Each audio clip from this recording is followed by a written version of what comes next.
forged from the love of liberty in the fires of hope and prayer, with boundless faith in our destiny, we solemnly declare, side by side we stand, islands of the blue Caribbean Sea, this our native land, we pledge our lives to thee. Here every creed and race find an equal place, and may God bless our nation. Here every creed and race find an equal place, and may God bless our nation.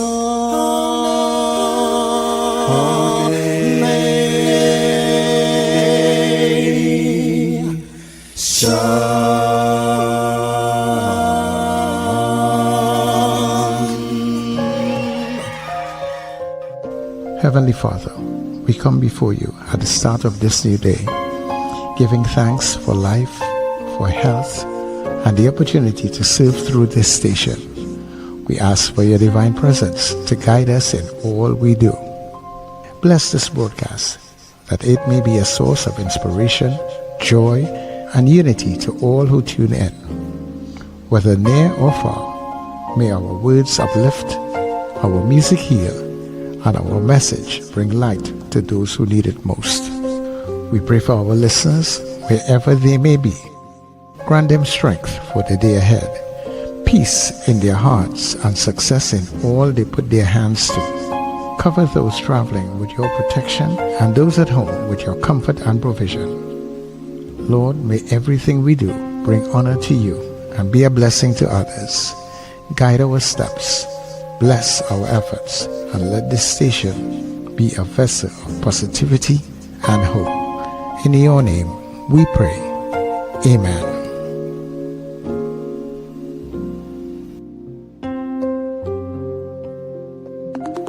Your voice, your soundtrack, your station. New Era TT Radio. NETT Radio.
You know them is real peace. If they only see, is jailhouse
music cold mess. My quick assumption was totally wrong. They were trying to light up a funny cigarette when the matches fall inside her she dressed. When the girl ball out, they was trying to put it out. I'm hearing mama, they petting shit like a baby. Hey. Fire in the backseat, fire in the backseat, fire in the backseat, fire in the backseat. I hitting me tummy, it burning me plenty. I feeling it heavy. When I move it burn me. Fire in the backseat, fire in the backseat, fire in the backseat, fire in the backseat. Wake up, rise up. It's the NETT Radio Breakfast Show, bringing you the energy, music, and vibes to start your day right. All right, everybody, good morning to you. How are you doing? Yeah, you're getting there. The weekend is in sight. You can see it, you can taste it right about now, right? Good morning, Trinidad. Good morning to Tobago. Neighbors in the Caribbean, friends who are streaming, and family all around the globe, wherever you may be in your different time zones. A very special good Thursday morning to everybody. And thank you so much for being here. This is New Era TT Radio, Going down stand, the heartbeat of the Caribbean. put on a And of course, this is where we take you above and beyond. Let me say much thanks as always to the Heavenly Father for bringing us together inside of this new day. And everything that we do, dear God, let it be a blessing honor to you. suddenly The Bobby Australia Sir Charles, happy am I to be here with you as always. they holding shit. And of course, remember, this is your Get Up and Go as we welcome everybody to the Breakfast Show.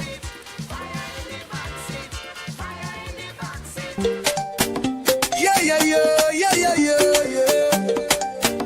Yeah, yeah, yeah, yeah, yeah, yeah. Wake up, it's a brand new dawn. The breakfast show got the vibes turned on. From Maracas Bay to the Savannah line. Let's start the day in Caribbean prime. Oh, oh, good vibes rolling through the air. The breakfast show energy everywhere. We talk, we laugh, we make you think. Grab your doubles or your morning drink.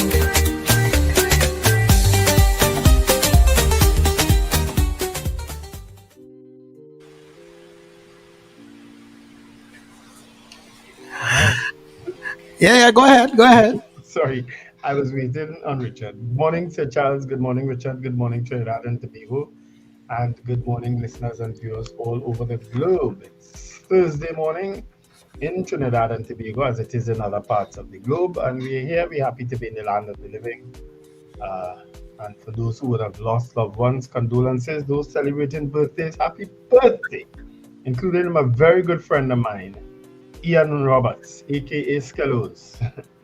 He used to live in St. James. He now lives, he live in Ohio, I think. Yeah, I think it's Ohio or Delaware. It's one of them. Anyway, happy birthday, Ian, and all the others who are celebrating birthdays today. All right. Wayne Ramsey should know Ian well, too, you know. So today is Ian's birthday. All right. Quite a few November birthdays coming up, including my grandson is tomorrow. And my son is the following Friday. Yeah. So your son and my son are the same day also. Yeah, the 21st. Yeah. Yeah. And tomorrow some people celebrating birthdays tomorrow. So tomorrow I have lots of birthdays tomorrow. Yeah. November is also a good month for birthdays for me. A big month for birthdays for me. Yeah. But, yeah, where is that boy? He played he plays this weekend? Yeah. Oh yes, okay. Hey there, you know. I don't know. Doing some kind of thing in the background. Yeah. Moving around some stuff. All right, good morning, guys, and good morning to our listeners and viewers wherever you are across the planet. And welcome to the Breakfast Show. We know you have a choice, and thanks for choosing us. So good morning, everybody. It's Thursday morning, so the weekend begins tonight, people, at a second after midnight, and that should put a smile on your face. that the weekend is already here. Time already zoomed this week. It flew. This week just rushed by. Yeah, that bad weather that they predicted for this week didn't really come, did it? What you said? The bad weather that was predicted for this week. It wasn't really so bad, eh? There was bad weather predicted for this week? Yeah. By whom? By the Met Office, the earlier part of the week, not so? No, I didn't see that. I didn't hear anything like that. You got that specially sent to you? Okay, maybe. All right. I don't know who you know in the Met Office, but I don't know anybody there, but I could swear I saw a report that of bad weather coming in this week. Yeah. It's been blazing hot sun. Mm-hmm. Rain in between. Okay. All right, but let me just get straight into the good news, and then we'll come back and, of course, continue with the chit-chat. But let's start, of course, with the good news for this morning. You know we always start with some good news.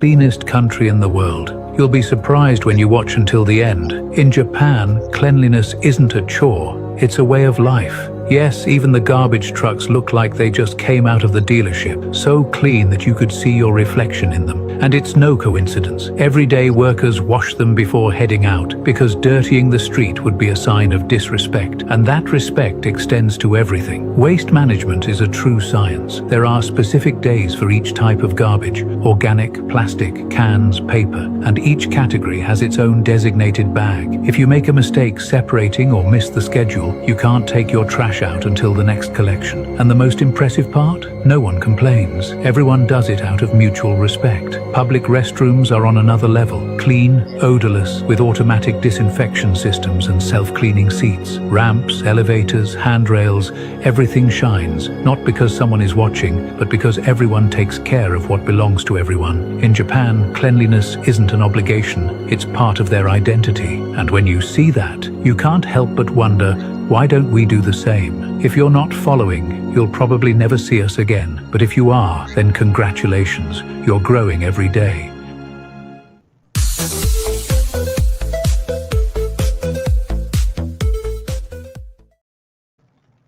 So that was our good news. Of course, we have several people in Japan. I know Michael is one for sure. So he can tell us. And who's that? You. Who we in? Right. Yeah, who we met. So of course they can verify that that's true.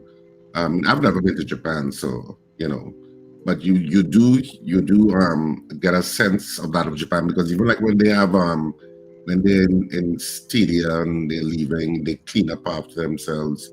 Yes. And it's a great reputed to have done that at the World Cup. Yeah, it's a great example to the rest of the world. And in some countries, you'd expect that Caribbean countries, which we pride ourselves on being beautiful, across the Caribbean, everybody assumes their island is the most beautiful, or the region is among the most beautiful in the world. And yet our cleanliness of that beauty doesn't necessarily match. Yeah. To this day, I still see people sometimes just pitching things in the road, and it look like people they can't tell nothing because you'll get cussed. And stop by any traffic light, and right there, people tend, when they stop, throw stuff out. You see by the foreshore, by the stadium there. Oh gosh. Well, the West people are disgusting. You see from St. James to the west. Most traffic lights. Yeah, most of the traffic lights all by Trin City and stuff. These drinkers put down the bottles and all kind of thing. And they cut anything. Well, people are joking. That was a joke, but I'm just saying. Well, I mean, which feeds into my point that a lot of times you don't take. I think a lot of people do take a certain amount of pride and will not litter. But there are some that really don't care. Yeah, they don't care. They really don't care. I mean, I have seen people they're walking down the road and they have whatever in their hand, and they just pitch it casually to the side. And I'm like, what? But it's not people that can tell something, because you will get cursed out. And then I might feel to curse back, and then all of a sudden you're on TikTok and Instagram, and and you're trending for the wrong reasons. You know, people might say, "Hey, look, it's a new play," and then realize, no, it's not that. It's really Richard fighting because somebody got littering. But you know what is interesting about that, Richard, and Wendell, is that, you know, we have our officials who go to these places. They are invited. They look and they see those kinds of things happening, and they don't even bring back some of those ideas to say, you know, that might implement. You know, no, forget that. When our representatives go away for vacation or to Marvel and come back home and sleep in their bed and say, "Oh, God, our country was nice, eh?" Yeah. Then that was it. That's it. It stays right there. They go to all these conventions and all kinds of stuff, and they're taking all over the place, and they bring back nothing. And I'm not saying that Trinidad, and of course, you know, with all respect to the rest of the Caribbean who are watching us, we're focusing on Trinidad and Tobago because that's where we're coming live from. But I'm not saying that Trinidad and Tobago is the dirtiest country in the world. I'm not saying that at all. I think by and large, we do an okay job in terms of, you know, trying to maintain the environment and stuff like that. But there are many, many, many areas in which we fall short. And I mean, there are many areas in which things are just horrible. Even the issue of signage, and when signage is blocked, there is. I was traveling somewhere yesterday. Was it yesterday? It was earlier this week. I was going somewhere, and you couldn't even see the sign. No, I knew where I was going. You know where it is? I think it is. It's somewhere like coming from Mount Hope side on the Eastern Main Road, and you're taking that patch of highway that could take you straight across the south, or you could take the left into heading further east. What do you call that stretch again? There's a name for that stretch. You know what stretch I'm talking about, right? Right, that passes right in front of the Mount Hope Hospital on the side. Uriah Butler. Is it called Uriah Butler? That stretch has its own name, you know. You know, I think it's called Uriah Butler. I think that stretch has its own name. I don't know if it's Uriah Butler. But anyway, that stretch, you know what I'm talking about. Yeah. There are some signs on that stretch that as you're heading towards south or you're heading east, that you can't see the sign. Mm-hmm. Now, of course, I know where I'm going, and I'm like, people who do signs and maintain signs need to pretend that you are a visitor to the country and you don't know the country. Mm-hmm. That's how you have to operate. Mm-hmm. Or you are visitor to this area and you don't know this area at all. Is this sign visible enough? Is this sign clear enough? Those basic questions. Uriah Butler switches to Solomon Ochoa, not so? If I'm not mistaken. Uriah Butler. That is your takeaway from what I'm saying?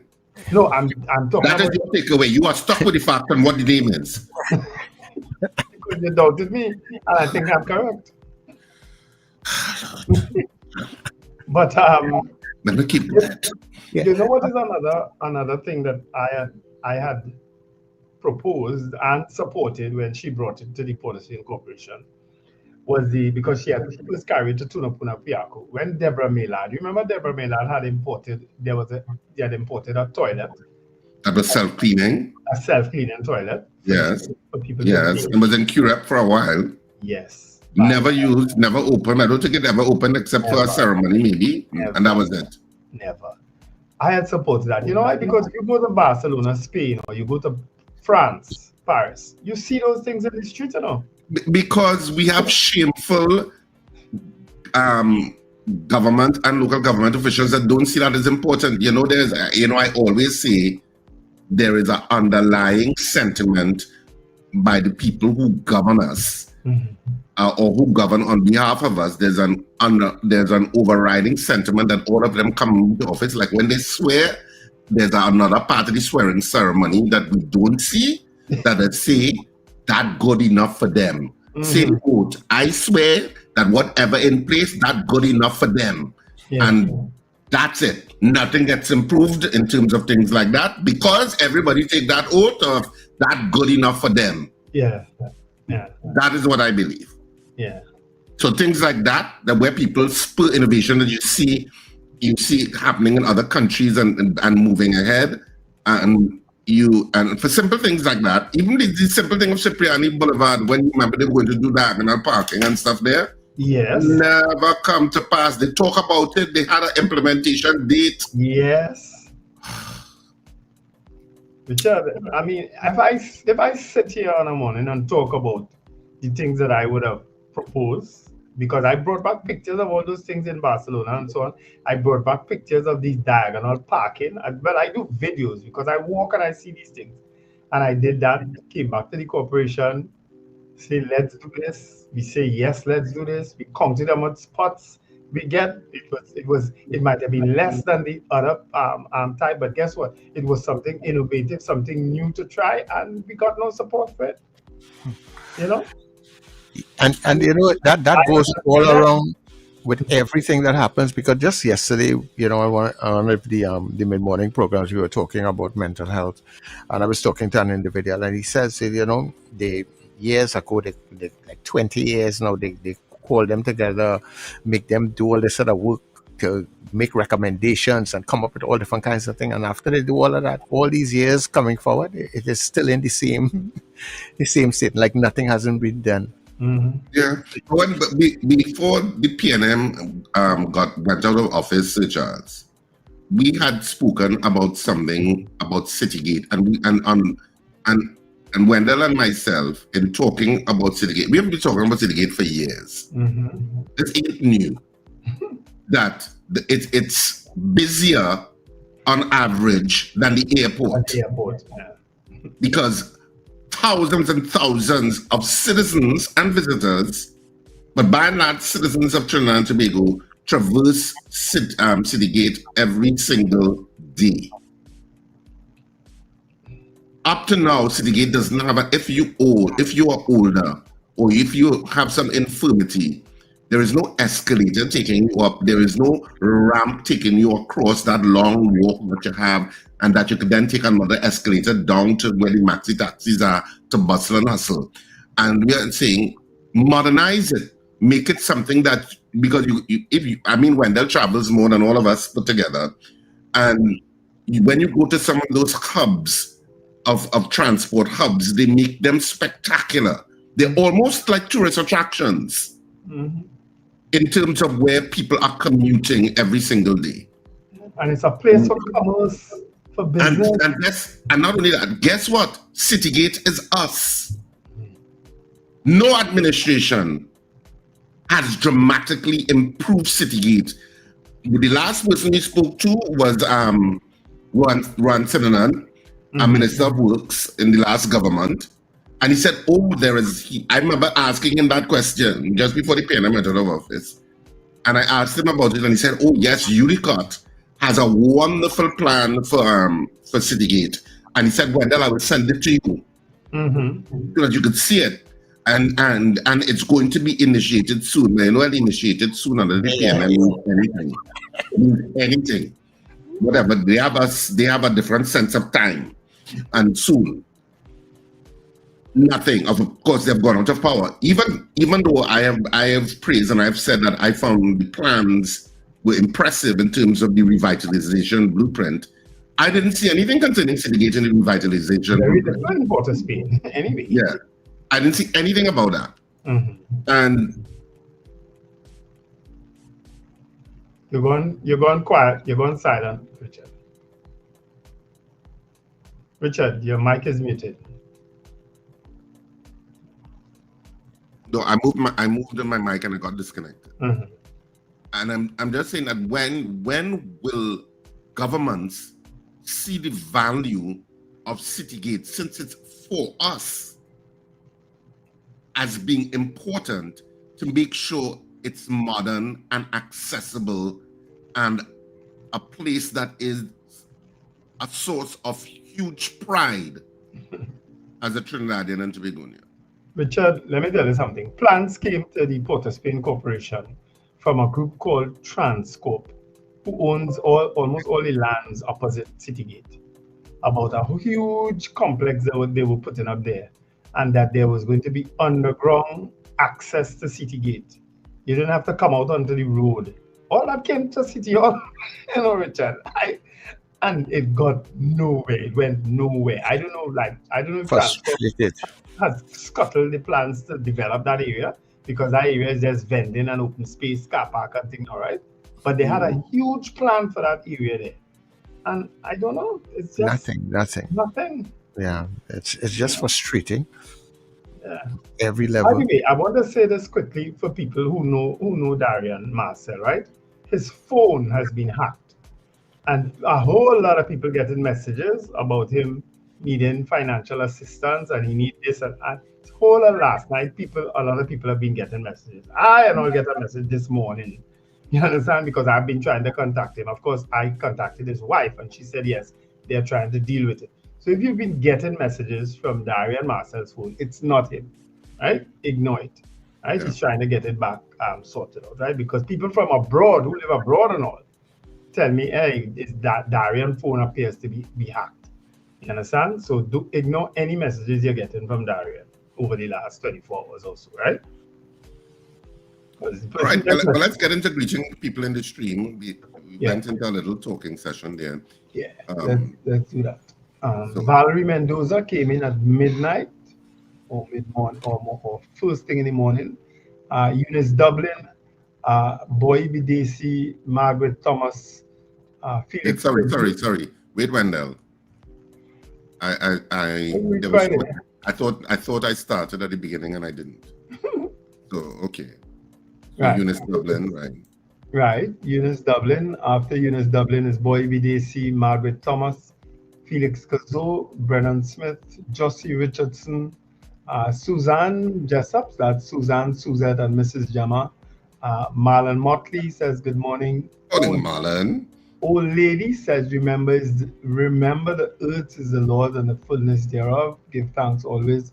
Diane Payne says good morning. Eva Smith, Odell Guy, Manuela Peters, Michael Cadet, Robert Taylor from Fernandina Beach, Trini Mill Kitchen in Oshawa, Ontario, Rena Buru Jennings, Prabha Ramdial, Carol Guevara, Debbie Modest, Manager TTU, that's Norris Ferguson, Slick Money Grip, Kenny in Harlem, Ambrose Blau there in New York, Sherwin and Juliet Kerr in Arima, Bernadette and Nelicia Yates, Lambert Bruce from El Dorado, Ozzy Molino, Katian Charles, and special good morning to Arlene in Bronxville, Gavin Frank from Powder Magazine, Nicola McNichols, Carol is singing, Merle McCormy says good morning, guys.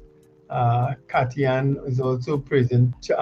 My brother's name is mentioned in that tune by Swallow, because that is Charlie's roots back in Swallow in that calypso. My deceased brother Colin name is mentioned.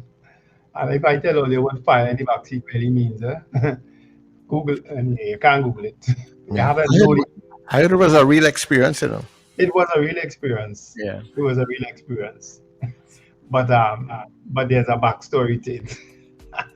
Florence Bazzi says, beautiful Tuesday, guys. Ingrid from Tucson, Arizona. Ambrose Bly is greeting us again. David McCarthy, a terrific Thursday to all. Salutations to the terrific trio. Carla Hercules, Charles Duncan. Morning to to my amazing son, Nuges. I'm not sure if that name is correct there. I think you might be trying to spell something else. CJ from New York says, good morning, everyone. Good morning, CJ.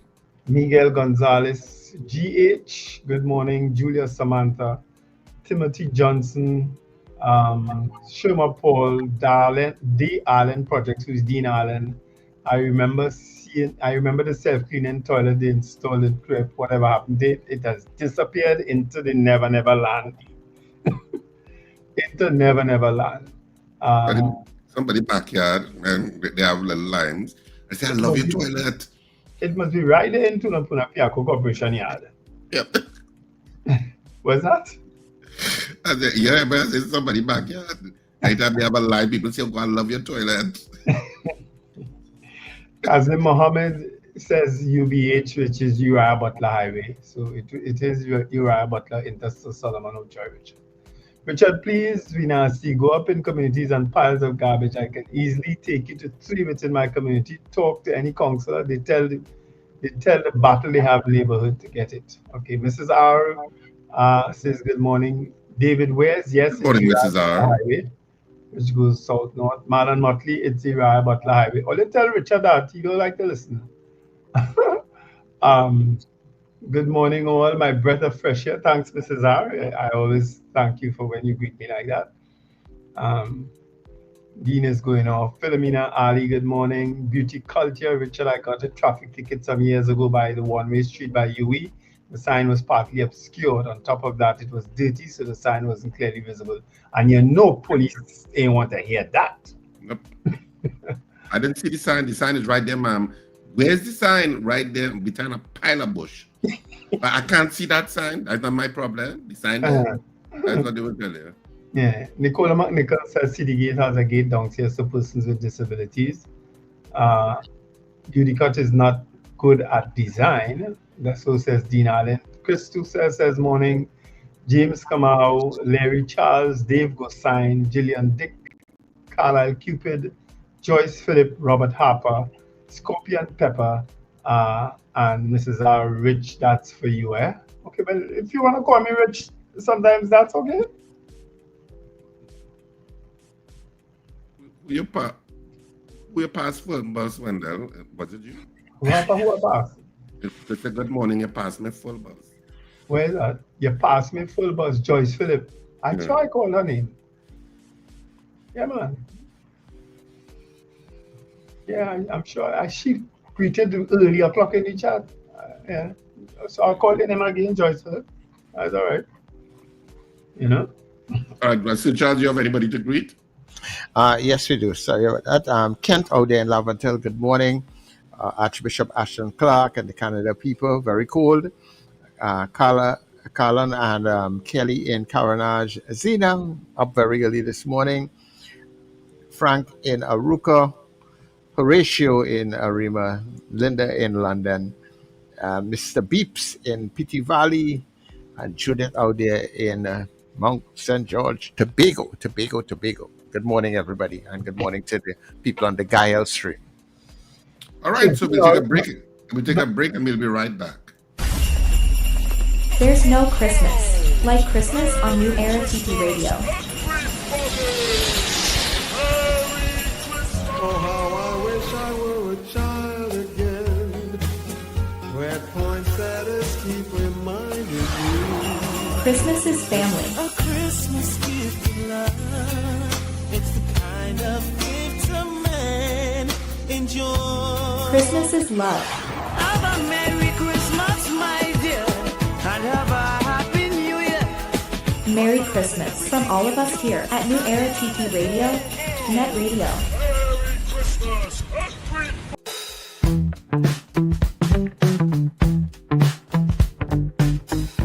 S&H Rumbox, 137 Western Main Road, St. James, for all your retail and wholesale needs for alcohol and non-alcoholic beverages.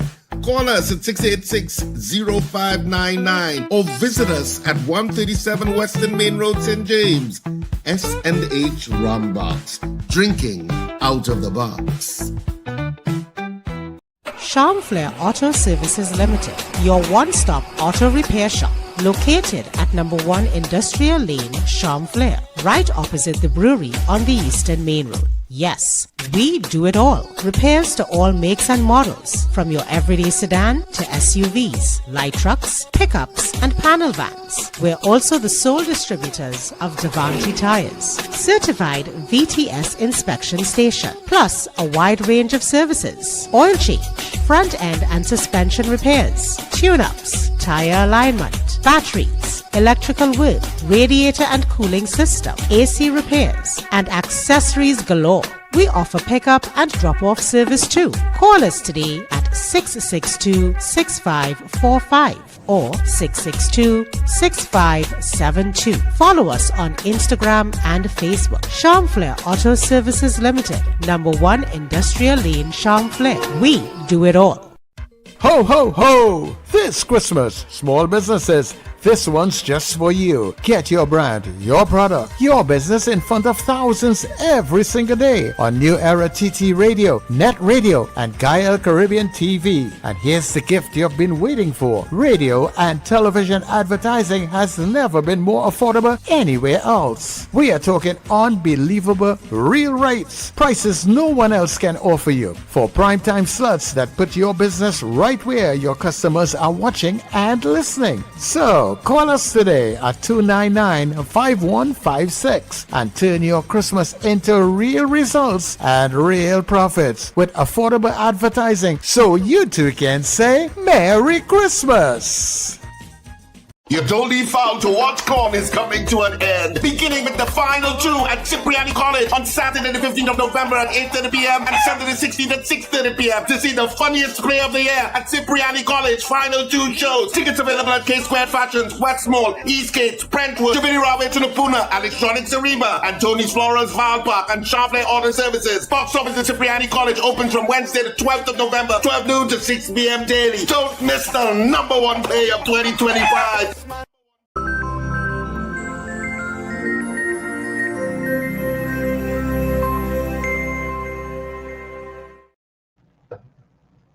Of course, we're back and we'll go straight to Wendell and the Express as we do our headlines for this morning. Yeah. Today, of course, is November 13th, 2025. Some of these trending stories in the Express reads, promoters warn government ban could kill carnival industry. Of course, that will form the basis of a poll this morning. No, Go on. Sorry. Found in raid at maximum security prison. What was found, I don't know. Policewoman charged with assaulting 11-year-old at Port of Spain school. Followed from bank to supermarket. Woman loses $36,000, and that's an incredulous story. Couple hires taxi driver and try to kill him. That's also one of the stories trending. PM gets backing for tougher noise laws. Labor nightmare. And of course, some of these stories have been repeated itself. Of course, I don't know if you all saw the video from the Ralph Gonzalez's wife that started to trend late yesterday in response to that imbroglio that a particular minister brought up. And I want to just tell people quickly before, do not send me videos with Anil Roberts, David Naked, and Philip Alexander. Don't waste your time sending it to me. I will never watch it. Never watch any video with them or never share it. Okay? Don't waste your time sending me that, right? Thank you very much. Go ahead, Richard. No, Sir Charles, can you do the Guardian? I'm just doing something, sure. Yeah, okay, no problem. It's there. All right, so in the Guardian today, death of Carnival, promoters warn over 100,000 jobs in limbo due to Carnival venue Fed ban. Applause for PM's crackdown on noise pollution. Culture Minister find appropriate spaces for fetes. THA dissolves as Augustine paves way for elections. When is elections in Tobago, Wendell? You have any idea? Well, they haven't announced it, but they've dissolved the THA. Okay. I think there's a time span that they have. So it could be any like February next year. Okay. St. Vincent PM weighs legal action against Minister for leaking family details. HGC probes Gonzalez family over Victoria Keys unit. Teacher vacancies being filled, says Education Minister. And Gary, technology helped us to reduce kidnappings for ransom. So some of the stories there in the Guardian. All right, so I'll get straight to the Newsday for this morning. And the main headlines, the main trending stories on the Newsday this morning in Trinidad and Tobago.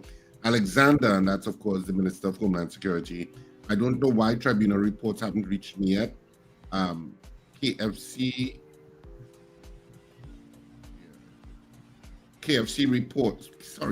spreads kindness for change through harvest program. Vinci PM son threatens to sue Anna Roberts over HTC claims. Policewoman charged with beating school child. Kamala bans fets at Brian Lara Cricket Academy. 6 Trinidad and Tobago athletes receive Olympic scholarships.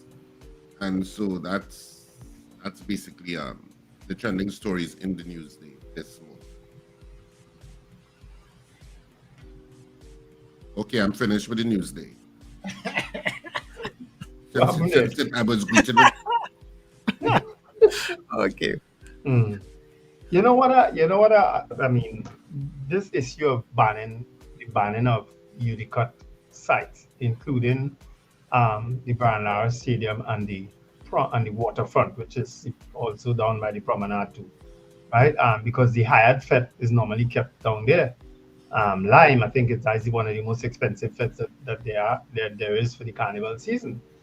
Who's being disturbed down there? I'm not following. Even at the Brian Lara Stadium, which is in Taruba, I know that there's a residential community not too far away, but they have to be they're far away. So maybe it's how they face it, because I just don't follow how these things are a disturbance to people. I don't understand. I'm no big carnival person. I've never gone to a fete at Hyatt or at Brian Lara Stadium. I've never gone, so I don't know what it's like. You understand? Why not Hyatt into it though? Because that's also part of Udicut. It's at the waterfront. They also meant Udicut sites. Is that all Udicut sites? Yeah.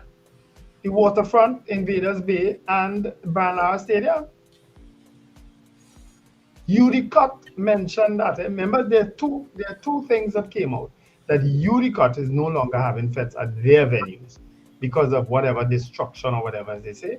And then the Prime Minister came out to say it's because of noise pollution and so on. So there are two stories coming out concerning the banning of the fets, right? So, but I can understand if the properties are being affected, and then you could say that and you could prove that. I didn't understand the noise part of it, because the whole of carnival is noise. Nobody suffers more from noise than the Woodbrook residents. Nobody. And that's not just for carnival. That is throughout the year. Nobody suffers more noise than them. So what are we going to do then? How are we going to fix that? You understand? I was an advocate, sometimes the lone advocate, to move Juve off the avenue because of the complaints of the Woodbrook people. The police, I went to meeting after meeting at police administration building. They listened to me, write it down, and they go and do what they wanted. Because Juve is the most indisciplined, unregulated thing that we have in the country. And I was trying to regulate it, and I met resistance from everybody, including the bands. They didn't want to hear me. Because everybody feels that mass in Woodbrook is mass without Woodbrook is no mass at all. You understand? So I give up on that. Early o'clock. So don't tell me about noise. I'm carnival then. I mean, I get it with regard to noise. I just find, I'm not so sure how other countries regulate noise, and especially noise if you're having an event in a community. I don't know if it's a percentile of the community has to sign a petition that says we object. I'm just saying, I'm just kind of trying to be logical about it. So you're having a fete in the Brian Lara Cricket Academy, and let's say community A is the one that is most affected by the noise. There should be a process where a percentile of community A can object. It can't be one person. It should be whatever it is, 30%, 40%, 80 people, 20 people, whatever it is, it should be something so that it's fair. Because you're balancing, remember you live in a country where you're balancing rights of individuals. That's what you're doing. So you're balancing the economic rights of the fete holder, and the fete holder is also employing people. So it's an economic activity.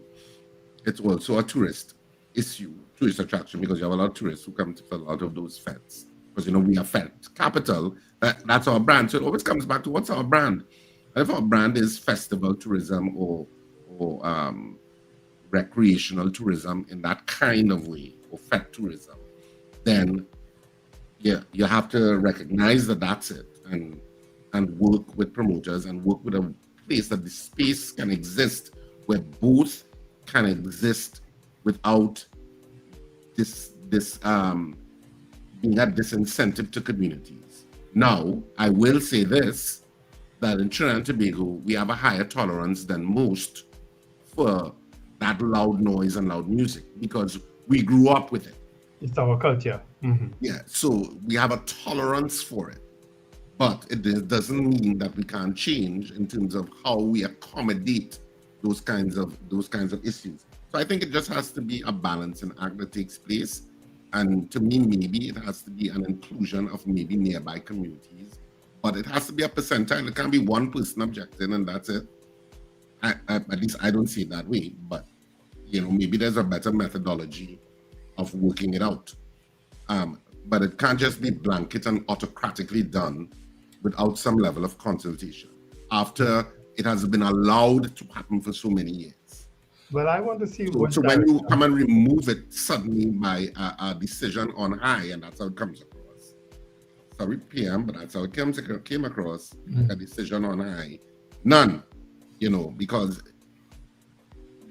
we're not a democracy, so have some level of consultation and saying, look, this is the plan, but let's discuss it. Yeah. It wins you better conversations than being set on hard fast about this is what is going to happen and and that's it. Well, to be fair to the Prime Minister, Richard, she did indicate those things as part of an election promise. That was dealing with noise pollution was on the election platform. That was the issue with fireworks. No, I didn't know it extended beyond all of that. No, it went past that bars and trucks and music trucks. On the whole, I don't know, but even so, Wendell, it's a balancing act because all of those are economic activities. Yeah. So I'm not saying don't deal with the issue, I am saying deal with the issue in a way that brings in the stakeholders and come to some sort of decision, whatever that thing is, even if it is a percentile, like I was suggesting, and that's just off the top of my head. And it said, well, look, if the petition comes in and people will know that, okay, if you object to a FET, once 20% of you object, the license will not be granted. Then it mobilizes communities if they're upset about the issue. That's just off the top of my head, the solution. Yeah. But I'm just saying that when you say here ban, A, B ban, here ban, B ban, C ban, D ban, E ban, it becomes colonial-like. Yeah. But here by default, hackles go up. Mm-hmm.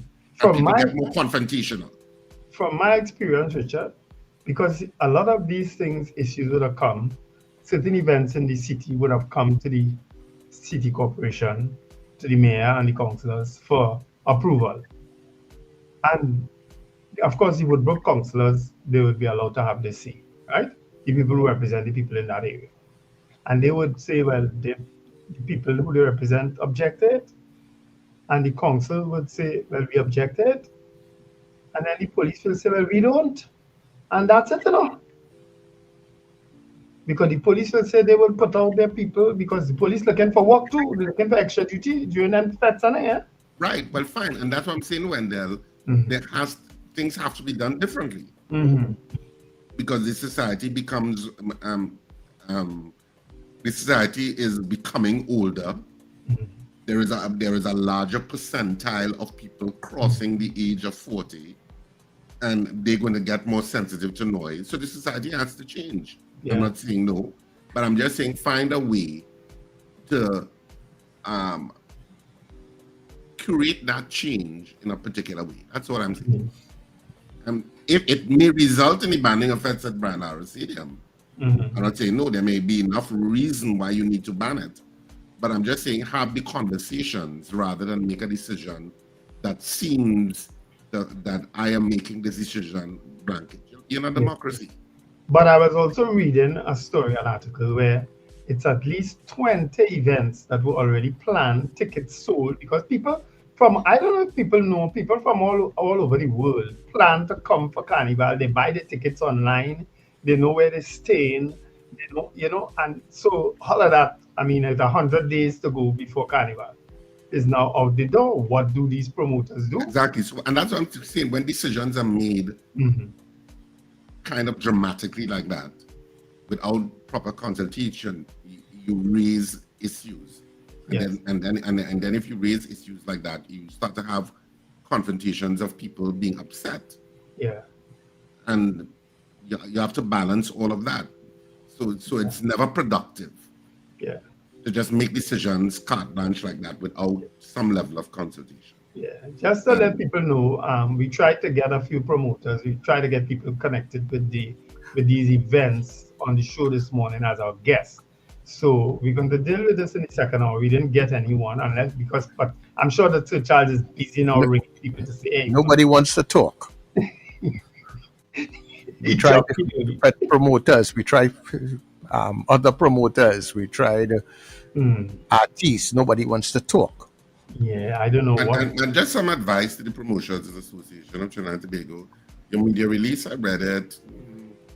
It's a tad, and it's just my advice to you. It's a tad too emotional. When you, and I'm not saying it's not an emotional issue because it's your money on the line, but oftentimes when you're writing things like that, you really have to do it in a kind of sober, data-driven approach, and be more concise than long. So raise your objections in a concise manner, because the longer you are, the more your words become under scrutiny. You understand? And stuff like that. Just a little bit of advice. You can take it, not take it. So let's take a few calls now, because Richard was. I am not finished speaking, so before you all take calls, I'm not finished speaking. I want to also address this imbroglio that seems to be happening with the Prime Minister of St. Vincent and our politicians. When did we become this kind of place? When? April 20th. When? No, I'm not getting into that one there. I'm just saying, when did we become this kind of place where that lack of diplomacy and aggressiveness and passive aggressiveness has become the standard of how Trinidad and Tobago resolves issues? But that is a big discussion. Maybe you should save that for after the 7 o'clock news. No, I'm not. No, we don't have a guest. We weren't going to speak about that in the 7 o'clock news. We're going to deal with the issue of the noise. Yeah. So get this off your chest, Richard. But I'm just saying, I don't understand why diplomacy is out of the window, and we feel we can say things and mention CARICOM leaders in disparaging ways, and that has become a norm and is an accepted form of communication from people in power. I don't understand it. And when did Trinidad and Tobago become that? There is a way to speak about issues, even if you have objections about those issues. And there was there was outright aggressiveness from some of the speakers from the current government, and there was also a passive aggressiveness that was also present too. I don't want to, or you all read between the lines, and I'm just saying, when did we become that? That's not who we are. That's not how we speak to our CARICOM neighbors about an issue of HDC housing. Just because they may disagree with us on a particular stance, we descend into that kind of borderline vindictive back and forth. When? And how is that acceptable? So when other people try to resolve issues in the country in a crass and crude manner, don't object, because you've accepted that that's a form of dealing with conflict. And if you accept that as the template, then when those other things travel down to how school children deal with each other, or how school children deal with teachers, or how all those things marshal and as reflections of our leadership, don't be surprised. Look in the mirror and say, well, how have I contributed to this? Okay, take your calls. No, but you're absolutely right. But I have people I speak with and friends in the UNC, and I tell them, you have 3 people in there who are going to cause you all hell, and you all don't need them. They're not even elected representatives. I'm just speaking on the whole broader issue. I'm not even identifying people. No, I identifying people, Richard. Yeah, because you won't get that from Kennedy Soratsing. You won't get that from Dominic Smith. You won't get that from a lot of other people within the UNC. You probably won't even get that from the Attorney General. You won't get that from those people. But you'll get that from those 3. And you've been getting it. And nobody's doing anything about it.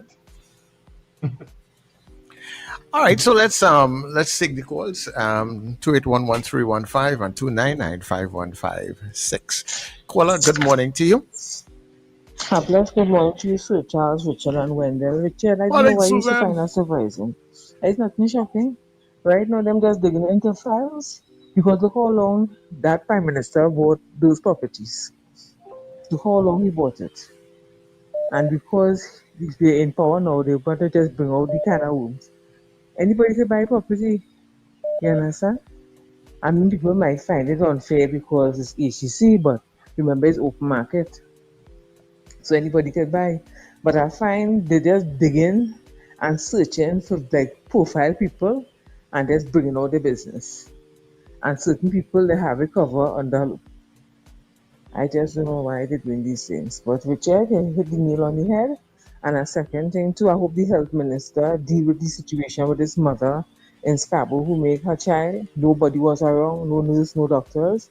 This child could have come out, breach or kind of thing, but thank God the child came out alive, and thank God the mother is alive. But they need to really work on that. Doctors and nurses and people who working in the public, dealing with the public, nobody needs to be like, I smiling and thing, but at the same time, have a heart.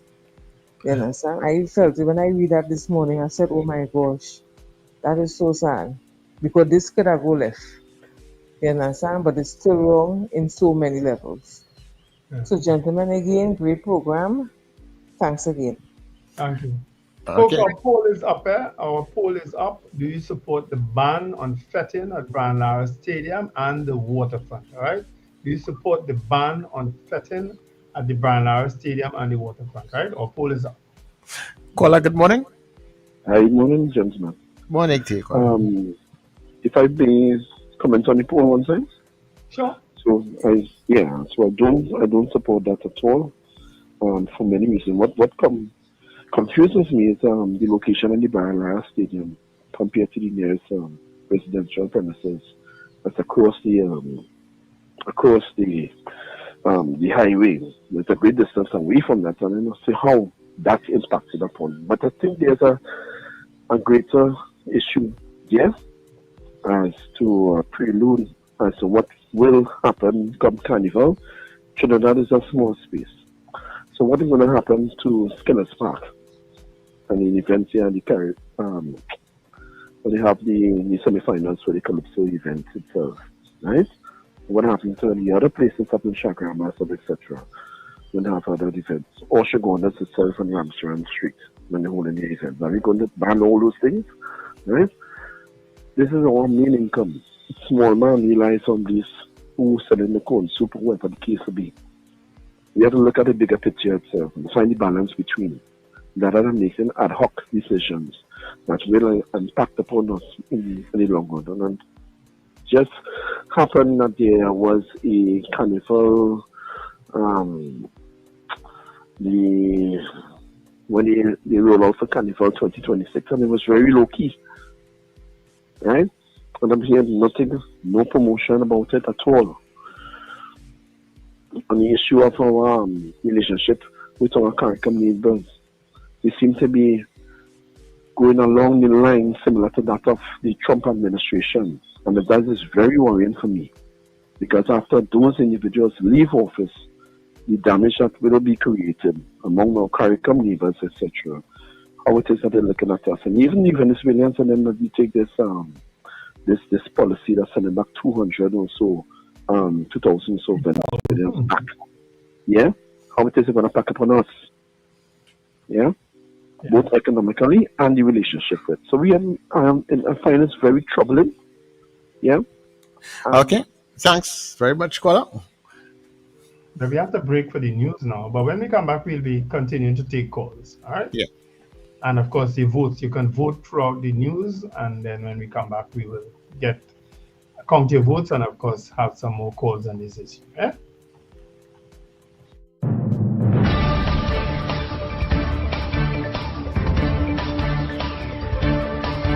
The news you need, the clarity you deserve. Local, regional, global. This is NETT Radio News Now.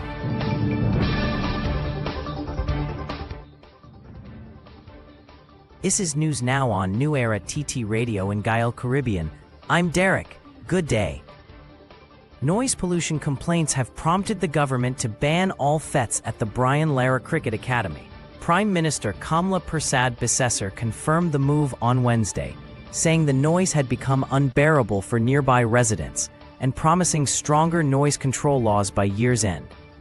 The upcoming legislation will include new limits on FETs, music trucks, bars, and fireworks, along with designated quiet hours. UDCOT Chairman Shankar Bidaisi says the ban takes effect immediately, stressing that the stadium was built for cricket, not social events. He added that maintaining the venue costs about $15 million annually, while FETs bring minimal revenue and cause heavy wear and tear. Bidaisi said promoters still have other venues available, adding, Trinidad and Tobago does not revolve around the Brian Lara Stadium. The Trinidad and Tobago Promoters Association has condemned government's ban on using UDCOT facilities for carnival and entertainment events, calling it destructive and short-sighted. The ban, which took effect this week, less than 100 days before Carnival 2026, affects major venues like the Brian Lara Cricket Academy, the International Waterfront Center, and Invaders Bay. UDCOT Chairman Shankar Bidaisi said the move is meant to protect the facilities from damage and noise, noting the stadium was not built for FETs. But the TTPA says the decision blindsided hundreds of promoters, artists, and service providers who had already received approvals and sold tickets. President Robert Thompson warned it could cripple the entertainment economy, which employs over 100,000 people during carnival season. The association has requested an urgent meeting with Prime Minister Kamala Persad Bissessar, urging her to reconsider what they describe as the death knell of the entertainment industry. A prison officer has been arrested after being allegedly caught with marijuana, cigarettes, razor blades, and imitation firearms during a joint operation at the maximum security prison in Aruca. Police say the coordinated exercise involving both the Trinidad and Tobago Police Service and Prison Service included random searches of officers reporting for duty. One officer was found with 2 vacuum-sealed bags of marijuana, 69 Broadway cigarettes strapped to his body, and 15 Astra razor blades in his wallet. A further search of his vehicle uncovered more marijuana, 2 digital scales, lighters, wrapping paper, scissors, 2 memory cards, and 2 imitation firearms. The marijuana weighed around 300 grams in total. The officer was arrested on the scene as investigations continue. A woman police constable has been charged with assault by beating after allegedly attacking an 11-year-old pupil at a Port of Spain primary school earlier this year. Police say that around 2:30 p.m. on May 7th, the officer, who is the mother of another student, allegedly confronted and physically assaulted the child in the school's courtyard following an altercation between the 2 students. Teachers quickly intervened, and the boy was taken for medical attention. A report was made to the Professional Standards Bureau, which launched an investigation supervised by Deputy Commissioner Natasha George, Assistant Commissioner Richard Smith, and other senior officers. Following advice from Acting Director of Public Prosecutions, Sabrina Dugdeen Jaglal, the officer was charged by way of summons. she appeared before Magistrate Gomez at the Port of Spain 3rd Magistrates Court on November 11th, and the matter was adjourned to November 21st. In regional news, Storm Gonsalves, son of St. Vincent and the Grenadines Prime Minister Ralph Gonsalves, has threatened to sue Trinidad and Tobago's housing minister in the ministry, Anil Roberts, over claims made on social media. Roberts alleged that Gonsalves, along with his mother and sister, bought Housing Development Corporation units at the upscale Victoria Keys complex in Diego Martin under questionable circumstances. In response, Storm posted online that he plans to take legal action, saying any compensation he wins will be used to buy more Bitcoin.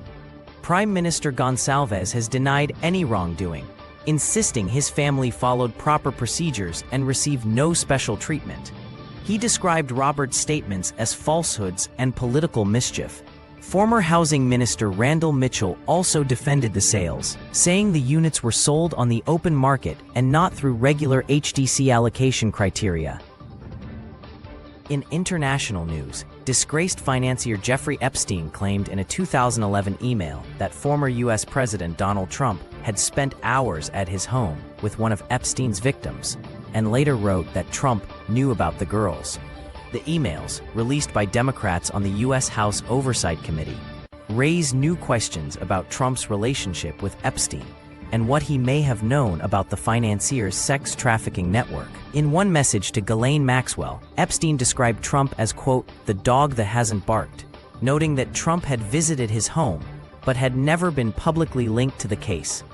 Trump has repeatedly denied knowing of Epstein's crimes and said he cut ties with him years before Epstein's 2019 death in a New York jail. And that is news at this time.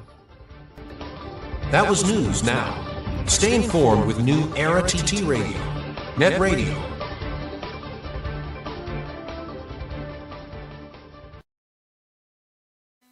Your mid-morning just got better.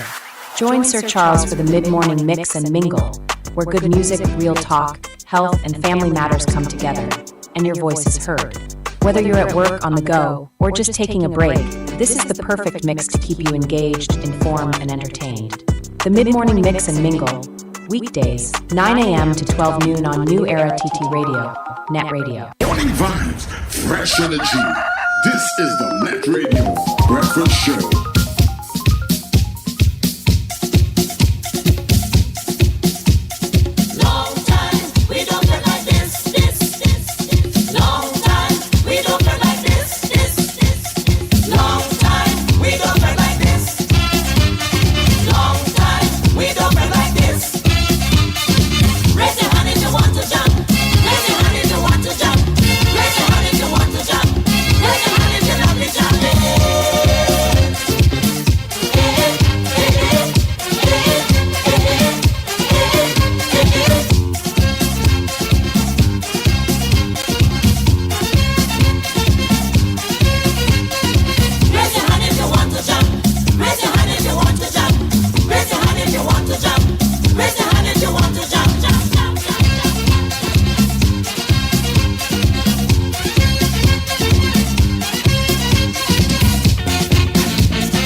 You're locked into NETT Radio Breakfast Show, fueling your day with the best music and real talk.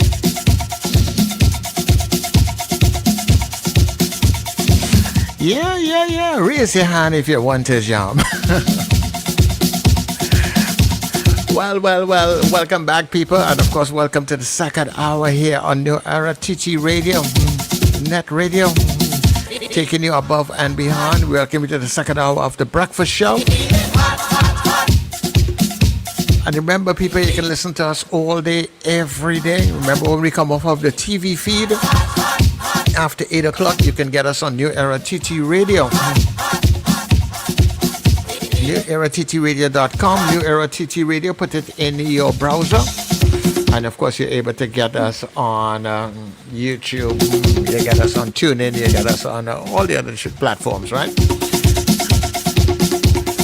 So continue to vote on the poll.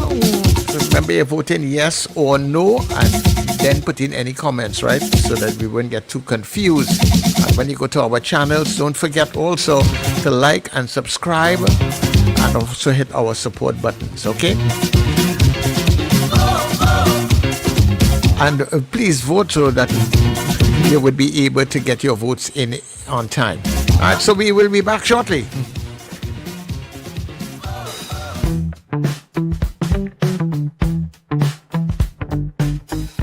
S&H Rumbox, 137 Western Main Road, St. James, for all your retail and wholesale needs for alcohol and non-alcoholic beverages. Call us at 686-0599 or visit us at 137 Western Main Road, St. James. S&H Rumbox, drinking out of the box.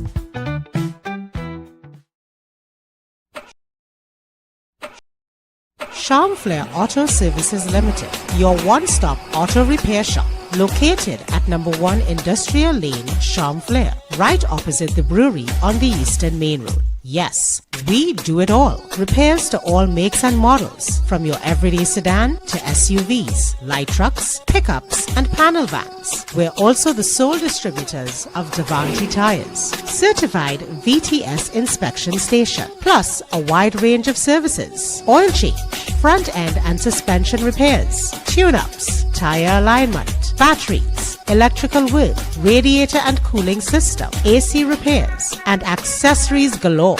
We offer pickup and drop-off service too. Call us today at 662-6545 or 662-6572. Follow us on Instagram and Facebook. Charm Flair Auto Services Limited, number 1 Industrial Lane, Charm Flair. We do it all.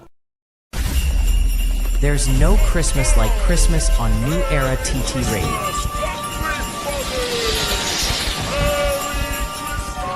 Laughing children tug at Mr. Santa. Teddy bears. Feel the laughter, the lights, the love. That's what Christmas feels like. Christmas Eve, casually I was walking down the street. One Christmas Eve, casually We keep the joy alive and the music playing all season long. Merry Christmas from your friends at New Era TT Radio, taking you above and beyond. Ho, ho, ho! This Christmas, small businesses, this one's just for you. Get your brand, your product, your business in front of thousands every single day on New Era TT Radio, NETT Radio, and Gael Caribbean TV. And here's the gift you've been waiting for. Radio and television advertising has never been more affordable anywhere else. We are talking unbelievable real rates. Prices no one else can offer you for primetime slots that put your business right where your customers are watching and listening. So, call us today at 299-5156 and turn your Christmas into real results and real profits with affordable advertising so you too can say Merry Christmas. You don't leave foul to watch corn is coming to an end. Beginning with the final two at Cipriani College on Saturday the 15th of November at 8:30 p.m. and Sunday the 16th at 6:30 p.m. to see the funniest play of the year at Cipriani College. Final two shows. Tickets available at K Square Fashions, West Mall, Eastgate, Brentwood, Juveni Railway to Napuna, Electronics Ariba, and Tony's Florals, Val Park, and Champlain Order Services. Box office at Cipriani College opens from Wednesday the 12th of November, 12 noon to 6 p.m. daily. Don't miss the number one play of 2025.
All right, so we are back. Bandel, I see you got cut off there with your devices or something. Yeah. I don't know what happened there. Am I back on? Yeah, you're back on. I don't know, my camera just shut down again. Everything just shut down. I don't know what happened there.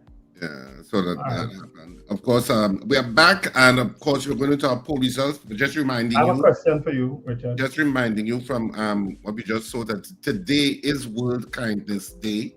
So be kind in whatever you do. But you should always be kind. You know, you're bigger than that. You should always be kind. And many times people are unkind in terms of what they say, what they do. So be kind when you can, you know, and try always to be kind in terms of how you see issues. What part? The world seems to be lacking in empathy and kindness these days in so many ways. What part of the human body increases in size 10 times when you're excited?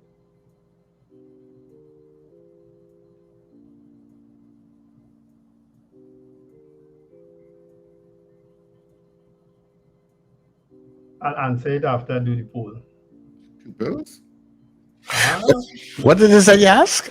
What part of the human body increases 10 times in size when you're excited?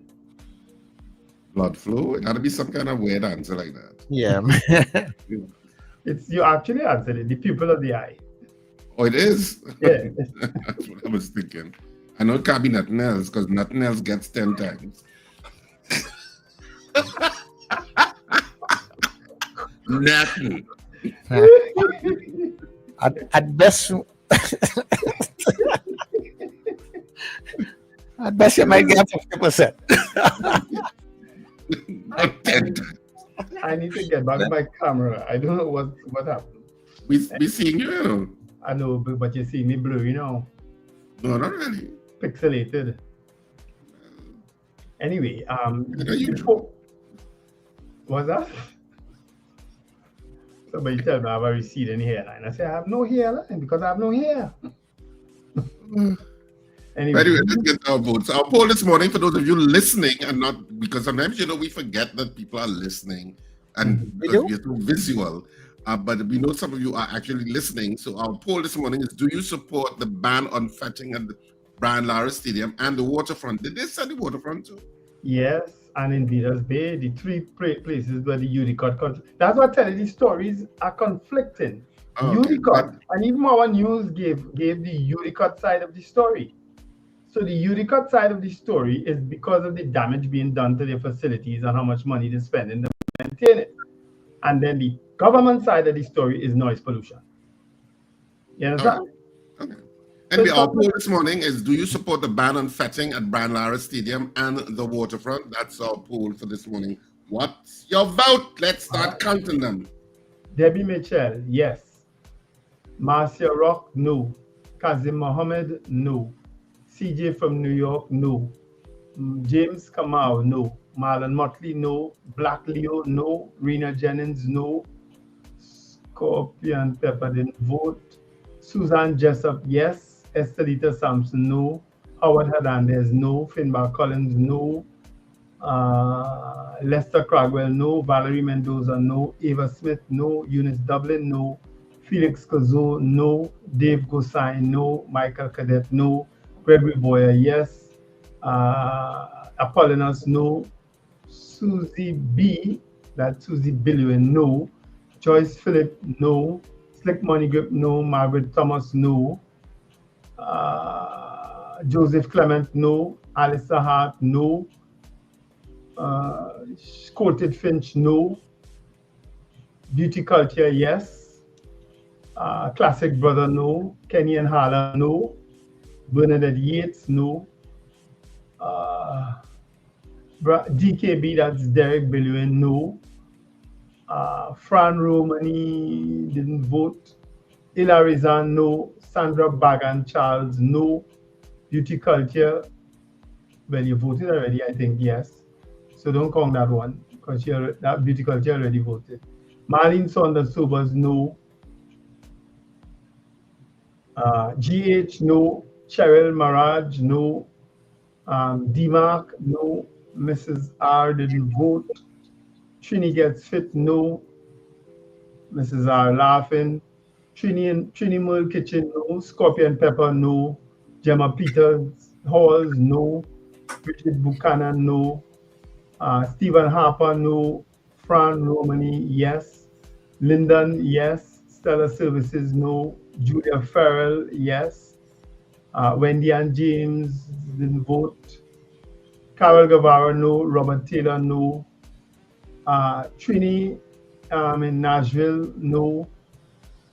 And Fran Romani, okay, you already voted yes. All right, that's it.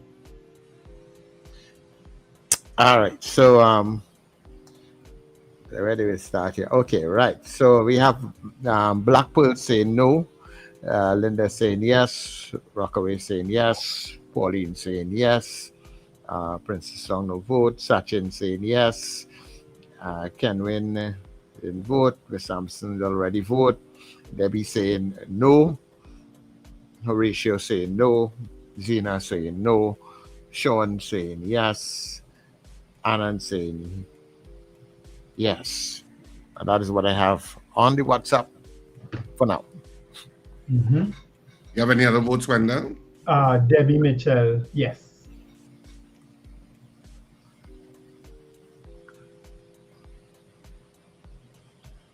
All right, so that's it. Yeah. And Kenwin says yes. One more yes for there and then. Richard, sorry.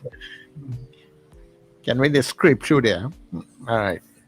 Mm-hmm. All right, so our poll this morning, do you support the ban on fetting at Bandara Stadium and the waterfront? We had 64 people voting in the allotted time, and of the 64 people voting, 49 of you said no, you do not support the ban on fetting at the Bandara Stadium and the waterfront, and 15 of you said yes. So 49 said no, 15 said yes, so the nays have it by a pretty wide margin, but the yeses were not, just in single numbers, they got up to 15. So, but 49 people said no, 15 people said yes, for a total of 64. So that's it for our results for our poll this morning. So now you know, and the poll is now officially done. Even if you vote, we don't care now, because it's not counted. Yeah. But I guess we could go straight back to the lines to deal with these issues. Of course, the issue in St. Vincent has a general election coming up November 27th, if I'm not mistaken. There's a general election coming up in St. Vincent, so a lot of people are speculating that the attack on Ralph Gonsalves and his family might have been timed political. You understand?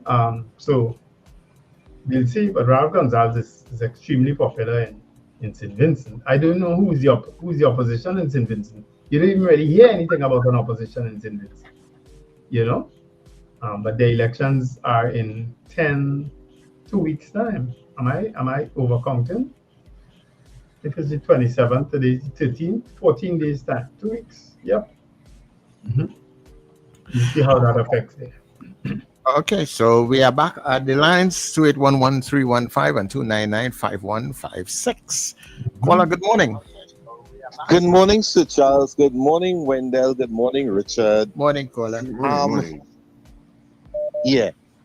You see, coming back to that promoters and stuff and the venues, right? Before Brian Lara Stadium was alive, where they used to keep fets before that, right?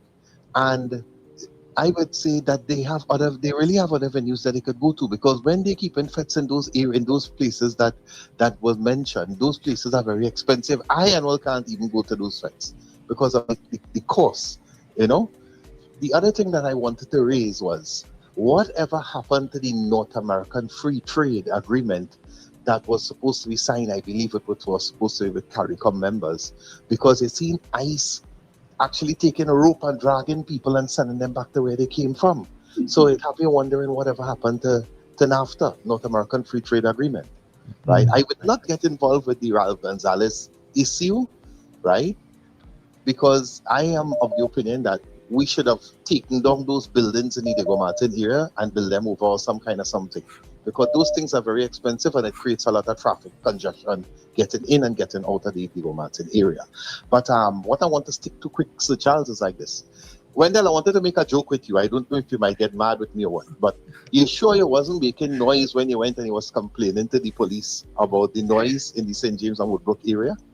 Making noise? No, I was chairman of Carnival, Downtown Carnival. I was making a contribution. Because they might want to say that they were making noise, that's why they didn't want to take up your offer, you know, because you know how they have an attitude, they don't listen to us, the people, you know. When we complain, they would listen to the other side, you know. They would listen to us when we complain. So what I'm saying is, you have other venues that they could go to. You have the Center of Excellence. You have car parks that you can go to, like, for example, the Brian Lara Stadium. I don't know if you remember. Let me talk fast. I don't want to keep back the callers.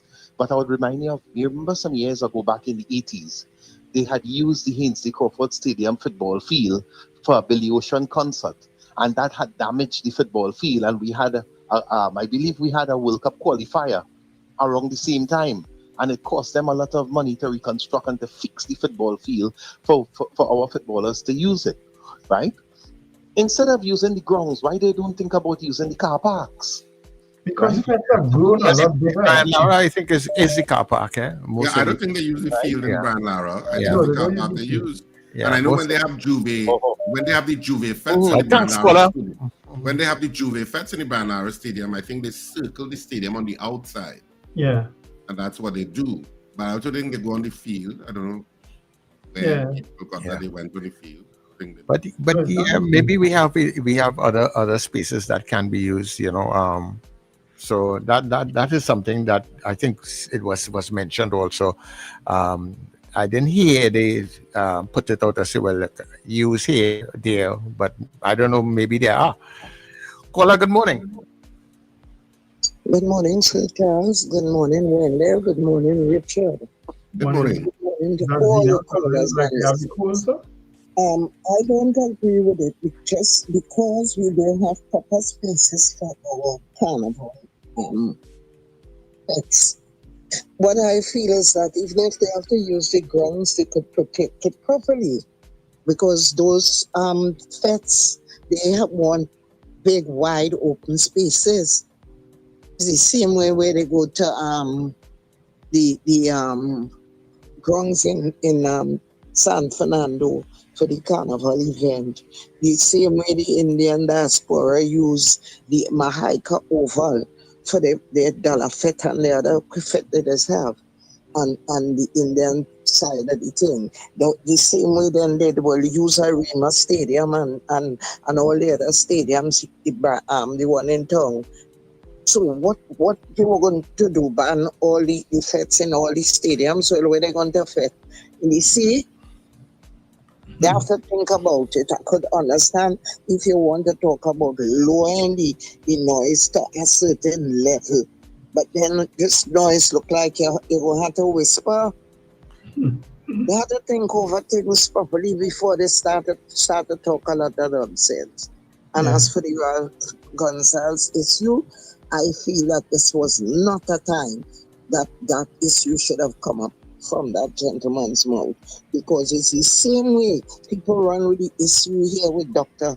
Rowley, and they make it sound like he gave himself, this government in power here, he gave himself that money, and poor people can't get a raise in salary, and a lot of people got foolish and went with the idea that Dr. Rowley raised his salary and them can't get none, and that is part of the downfall of the PNM's election gimmick here.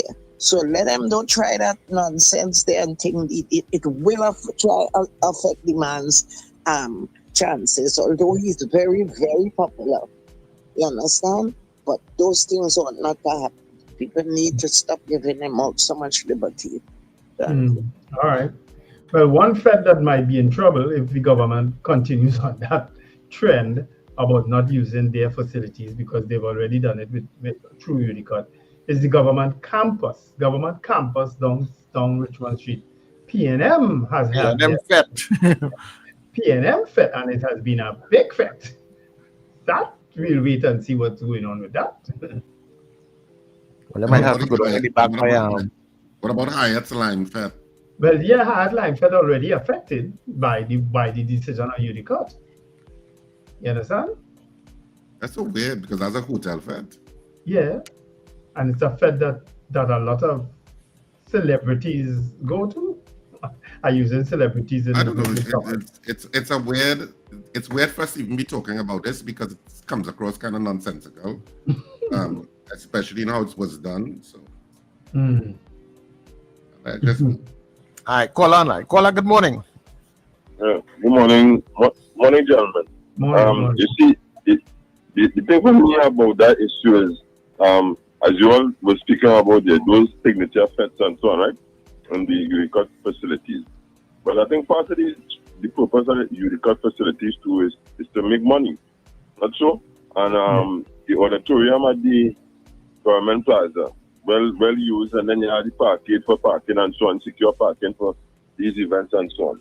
So if the idea of some of these things is to allow the entity to make money, then you're cutting off a big revenue stream there. In addition to the noise pollution issue. Remember when there was a time when you had some individuals and had spoken about the use of headphones and so on, and the channel the music and so on. It would appear now that would be something that these Fed promoters will have to actively think about and may want to come together as a group and invest in to keep themselves alive, especially in a short season. Because remember, the season ends the first half of February. You understand?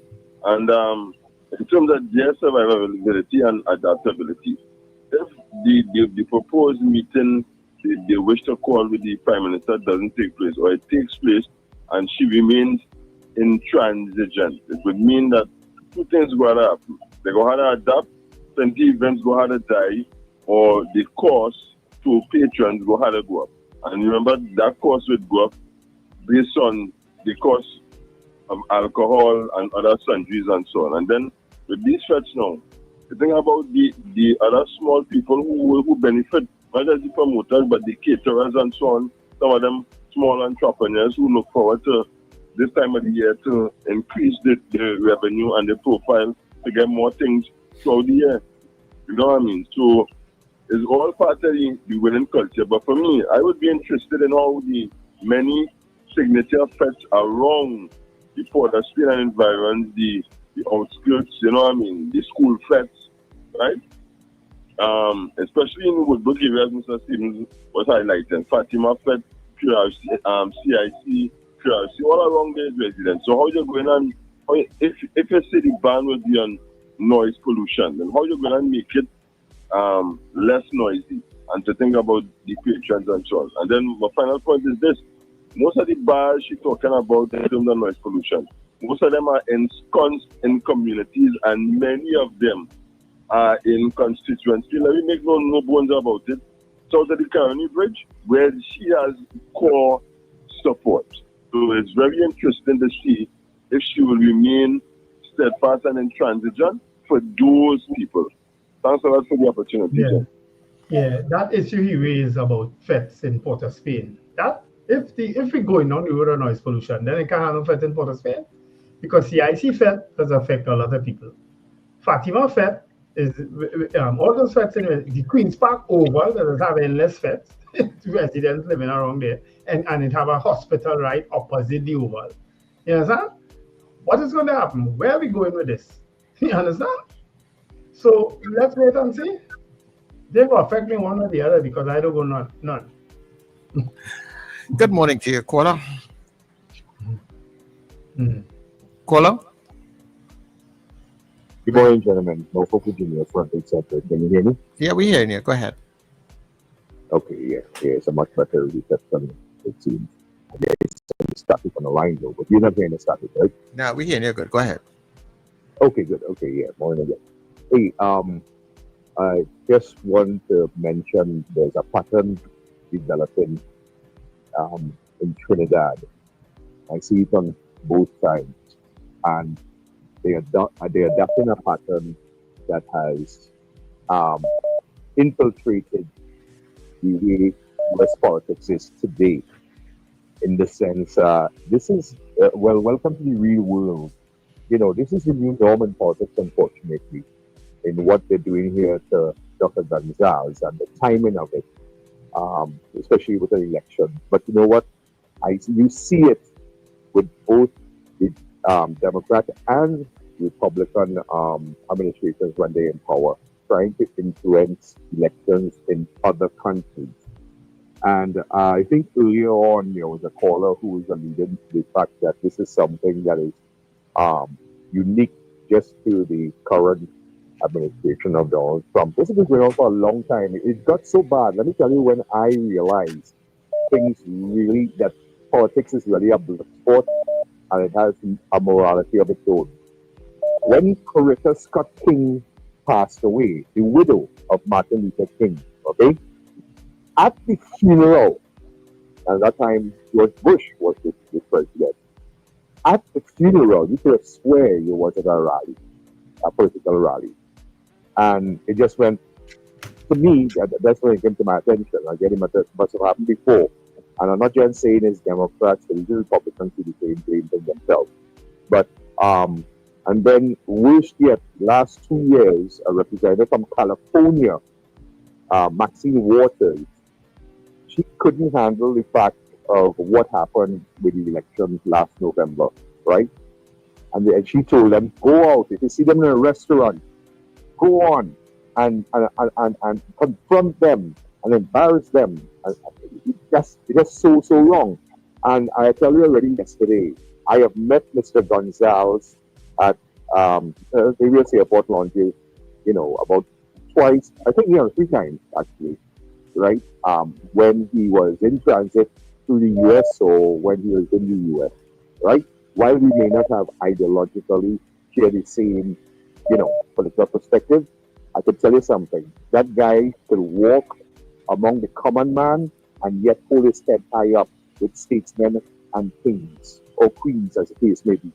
And I think it was really, really, a poor taste of what Anna Roberts, did there, because how toxic the environment is politically in Trinidad and in Trinidad, right? Was it absolutely necessary to do that? As the good book says, take the splinter out of your eye before you look to take it out of someone else's. It's really sad. But anyway, that's my two pieces on this. And thanks again, gentlemen. Have a good good morning. All right.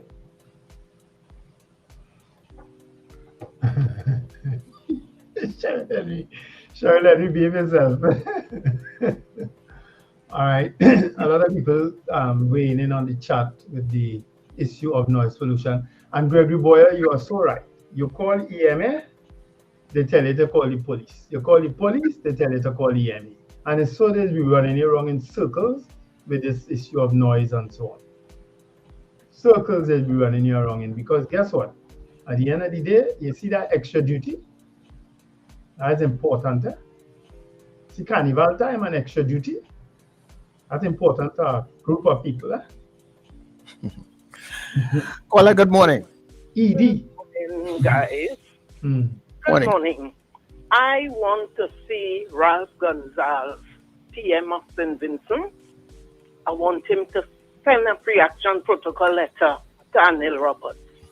And if he don't do it, his daughter and wife could do it.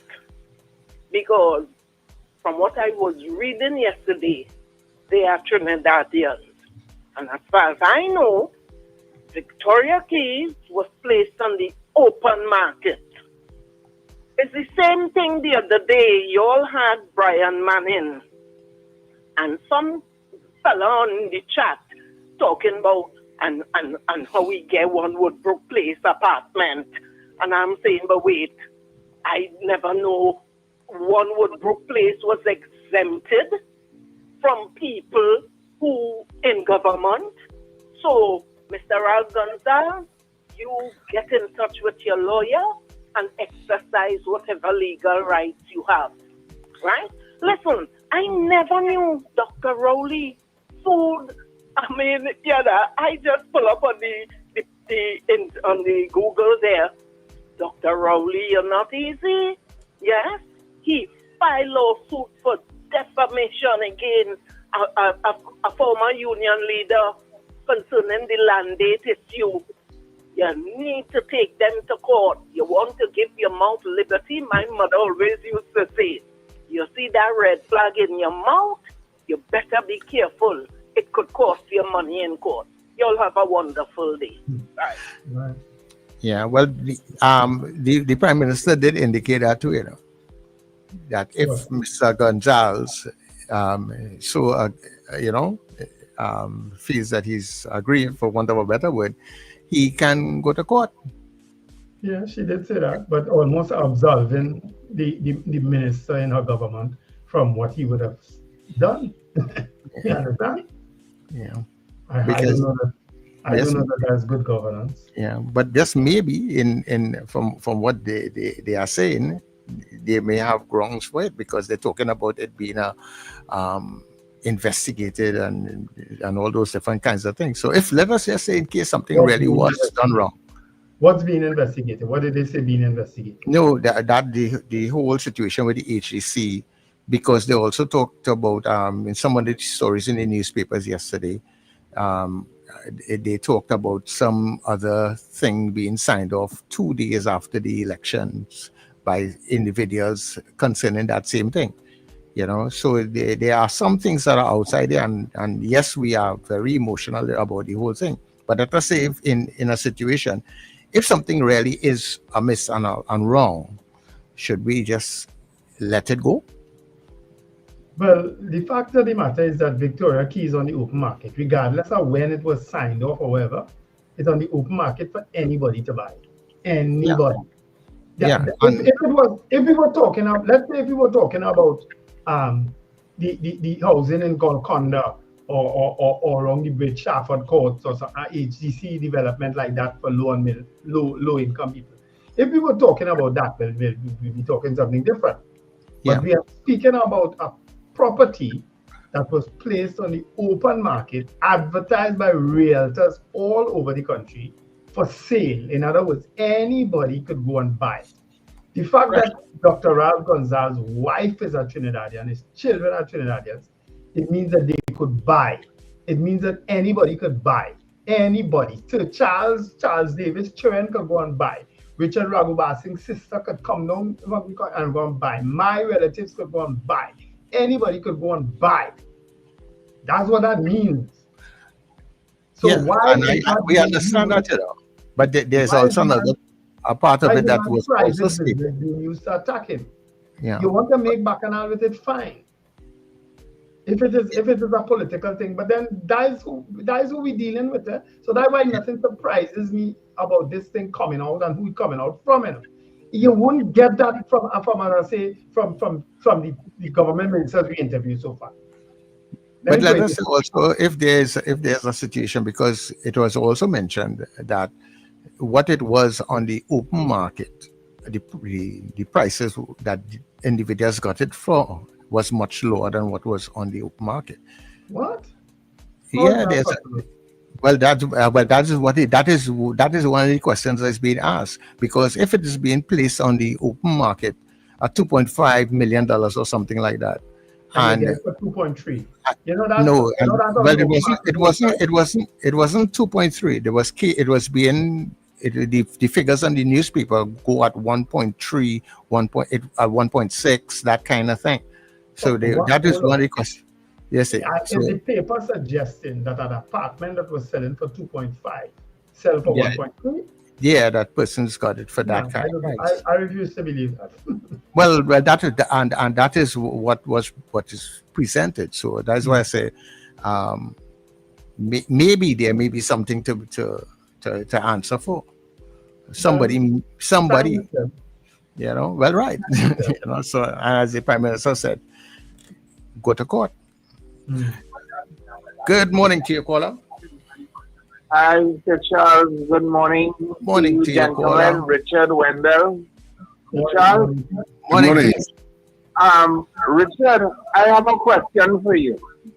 Did Senator Arnold Roberts breach any constitutional or legal thing in divulging confidential information like that? And also, gentlemen, I want to point out to you something I saw on television where they had an interview with Ansel Roger. And Ansel Roger said that Kamala Prasad, the successor, he has confidence in her that everything that she said she will do pertaining to the 10%, they will get it. And he thinks that she is the best prime minister this country ever had.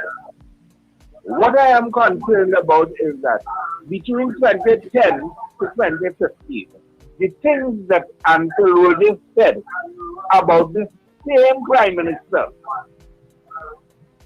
I am appalled to hear him say that she's the best prime minister this country ever had. Some man berated this woman in the worst terms you could think about between 2010 to 2015. What he didn't say about her is what he didn't remember. And this man has the gall to face the public on television to say that she's the best prime minister. And only give me a break. Well, it's not only he did it. Jack Warner did it. Philip Alexander did it. A lot of them did it. And they're now thick as thieves, Maybe politics have a morality of its own, caller. Yeah. That's all. I don't understand why people are surprised about political. But there's always been, when they say politics makes strange bedfellows, that statement is cliche but true. Yeah, things are cliche because they are true. Mm-hmm. It makes strange bedfellows because where self-interest is involved, people change their tune. Mm-hmm. You may dislike somebody, but if they accord with your self-interest, you start to water along whatever it is whatever resentment you had to that person, because they have now appeased your self-interest. It's like you go into Republic Bank and the loan officer and you have a problem. They're never giving you the loan. And then all of a sudden, so you don't like the loans officer at all. And then something happened and all them meet somewhere and in a recreational environment, and all of a sudden you all start to get along in that recreational environment. And he said, check me back in the bank. Mm-hmm. And you go back in the bank and all of a sudden your loan approved. Your self-interest is satisfied. I'm just giving an example. No offense to your Republic Bank. I'm not saying you're doing loans on friendship. But I'm just showing you that bunch of selfish. All of a sudden you say, well, I fella real nice. That Yes. real nice. That's not the one you cussed the other day. And you tell him about his mother and all kind of thing. Yeah. But that was yesterday. Today I was wrong. Brady is the best loans officer ever because your self-interest has been satisfied. Yes. That's how human beings operate. Mm-hmm. I don't know why it's a surprise and shock to people. That's how human beings are. Yeah. And with regard to the whole issue, with regard to constitutionality, it has nothing to do with the Constitution. The Constitution not covering things like that. Yeah. And the issue of confidentiality is when it comes to public authorities, because AGC is a public authority, it comes under AGC. You can file an FYA, a Freedom of Information request, for who bought apartments. Once it does not go into any private details that would be considered confidential, then you may be in breach. They are entitled to refuse. Let's put it that way. The confidential nature of whatever agreement, let's say that person had with a mortgage with, let's say, Republic Bank. Republic Bank, then, I'm sorry, Republic Bank for calling your name again, but I think Republic Bank's name did crop up in this conversation anyway. The fiduciary duty that Republic Bank owes to the confidentiality of their customers is a separate issue. So they may not go into whatever their arrangements are. But you may be able, via the FYA, to request information on people who have bought apartments. They may answer that. They may not think that it's excluded under the Freedom of Information request, the Freedom of Information Act. So that's probably a way you can get information. I'm not saying that's how you got the information. I don't know how you got the information because you have a Minister of Housing. But you know, when human beings have agendas, they can find ways, especially if the other people with you are also agreeing with your agenda, whatever your agenda is. Mm-hmm. In terms of getting information, you can sometimes get access to information pretty quickly. In a small island state like Trinidad and Tobago, let's not pretend that we don't know that information can leak. Let's not pretend. It leaks in bigger countries than ours. So let's not pretend. And we are a smaller space where people know each other more intimately in different ways. So, you know, it is what it is in terms of that. My only thing, as I said before, what I said in the last hour, so if you want to hear what I said, rewind it. Yeah. But the thing about it also is that when governments change and people now have access to information, that information that was wrong or may be wrong, and it will come out at some point in time. People will use that information.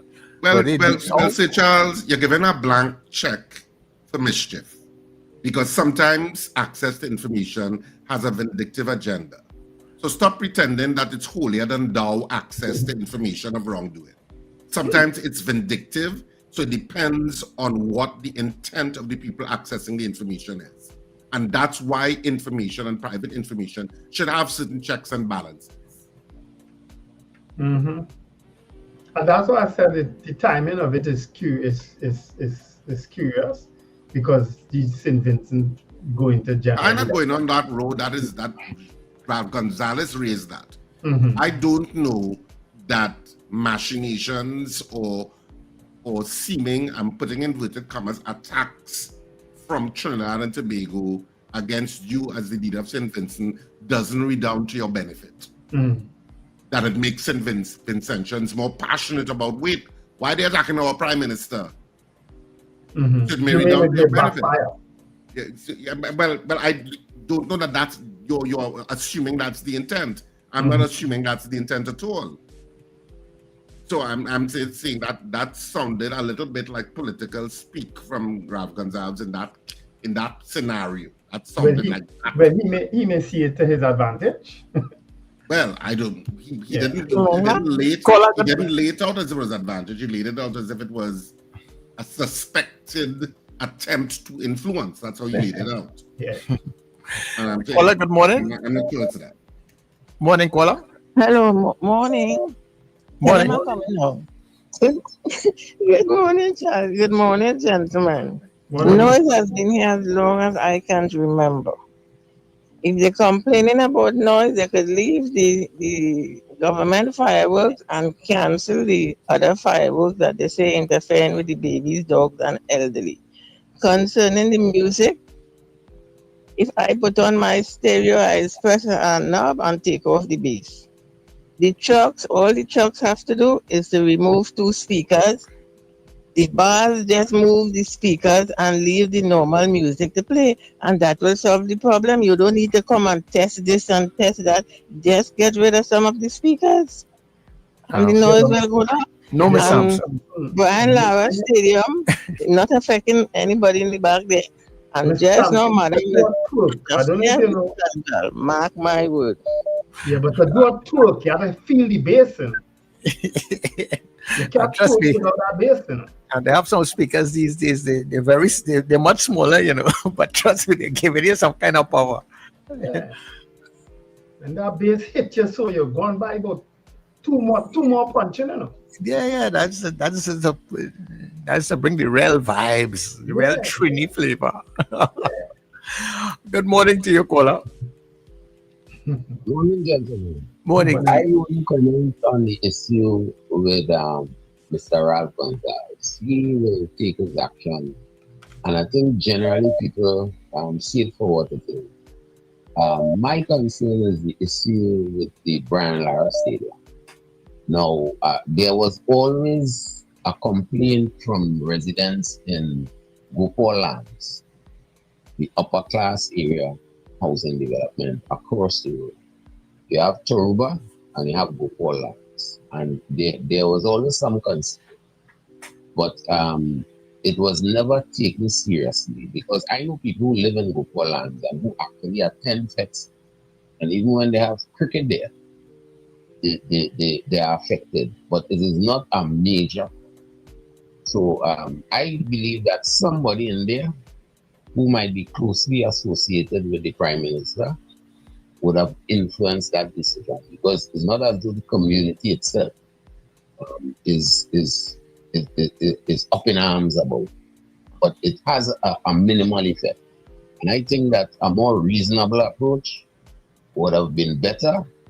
And this is not about the stadium itself, because there's enough space there to have activities. And as someone mentioned, when the UNC was in office, even when they didn't complete the stadium, they used to have events there, car shows, car rallies, a lot of noise and what have you. And the same complaint was there. So I think this decision is really a sort of knee-jerk decision by the Prime Minister. And I might say that it follows a pattern by Donald Trump, just to intervene and make decisions and without consideration. And I hope that the promoters would have their say, particularly since we have people already engaged for 2025 Carnival. So 26 Carnival. Yeah.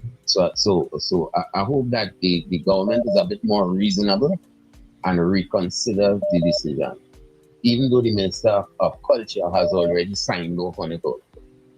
So Dr. Ralph Gonzalez will deal with that matter, and I don't think anything will come out of it other than maybe a lawsuit, But as I said earlier on the chat, all political organizations have Rottweilers, pit bulls. Dogs could be trained, and therefore if they train, their behavior might be a bit more appropriate, even when attacking. All the big folks. All right, take care. I saw that and I'm now trying to figure out who said it. You always give a very well-informed contribution on the issue. But I think Dr. Ralph Gonzalez, he's going to win his election and then deal with this situation. I don't think he's going to take it lightly. I don't think he is. Kola, good morning to you. Morning, Charles. Yes. Morning, ma'am. Morning, Richard. So, I don't go to any pets, but the thing is, I find this government, or the Prime Minister, I should say, because she doesn't consult the rest of them. She doesn't talk about consultation. I mean to say, talk to the people first, But it's a short season carnival. It's a few months, less than 100 days, as you all said just now. So why couldn't you just say, well, okay, this year, continue it, and next year you having talks, you don't have to find alternative venues. But again, people keep saying the Brian Lara Stadium, it is a car park. So it's a machine of nothing. I just find everything that is supposed to be not what they like, this government that is, that they don't like, they want to put a stop to it. Something telling me that just now everything will finish, and we just had to probably go to church. The time short, I just like that for this morning. Have a wonderful day, y'all. Yeah, thanks very much, Navity. All right, so people, we're going for the news, and we will be back. So stay with us here, right?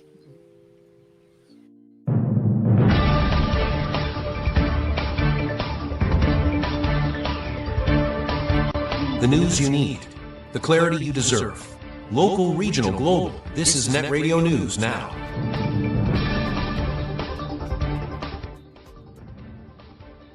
This is News Now on New Era TT Radio in Gael, Caribbean. I'm Derek. Good day. Noise pollution complaints have prompted the government to ban all fetes at the Brian Lara Cricket Academy. Prime Minister Kamla Persad Bissessar confirmed the move on Wednesday, saying the noise had become unbearable for nearby residents and promising stronger noise control laws by year's end.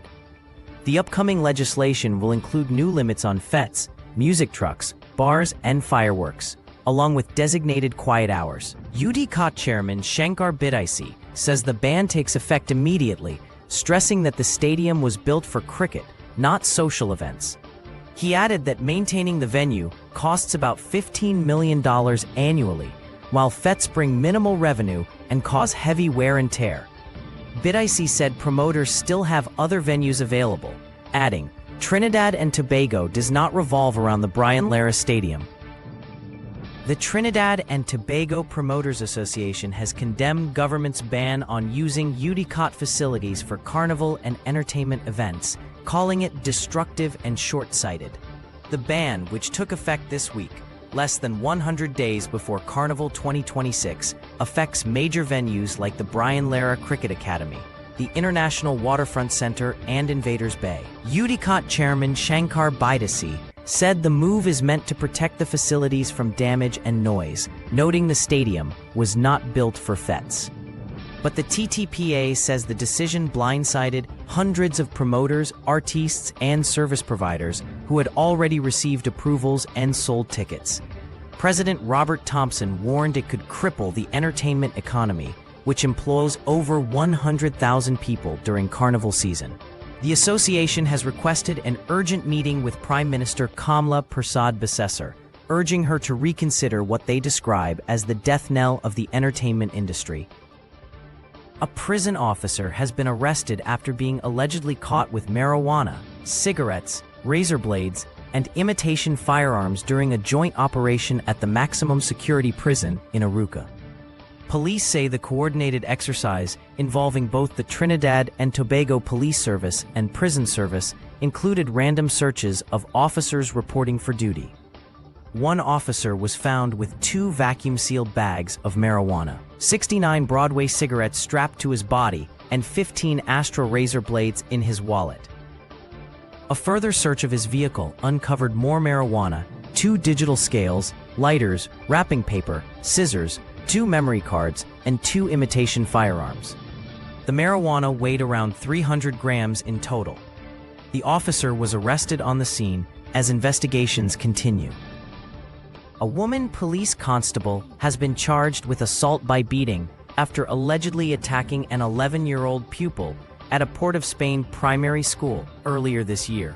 Police say that around 2:30 p.m. on May 7th, the officer, who is the mother of another student, allegedly confronted and physically assaulted the child in the school's courtyard following an altercation between the 2 students.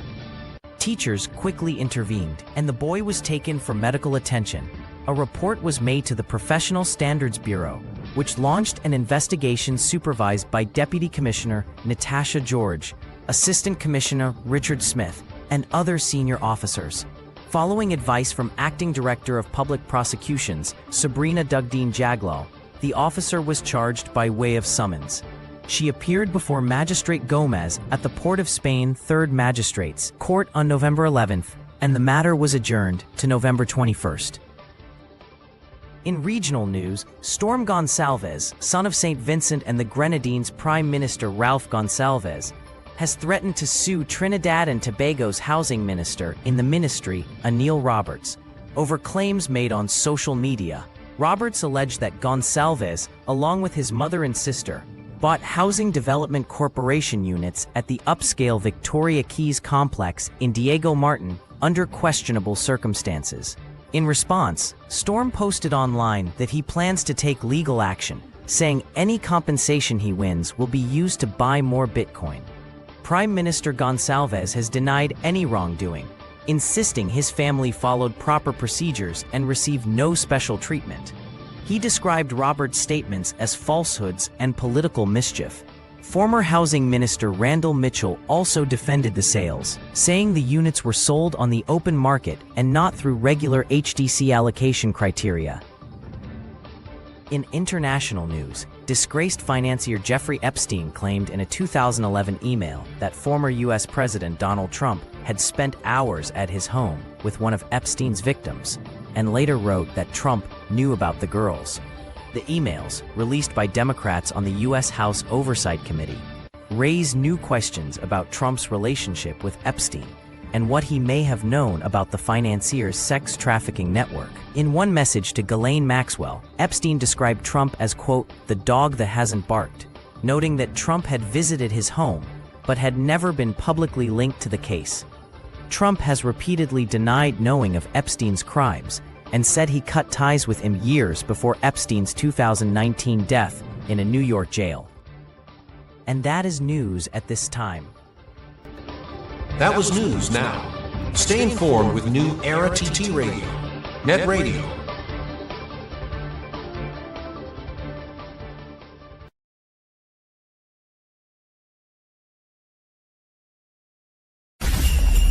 There's no Christmas like Christmas on New Era TT Radio.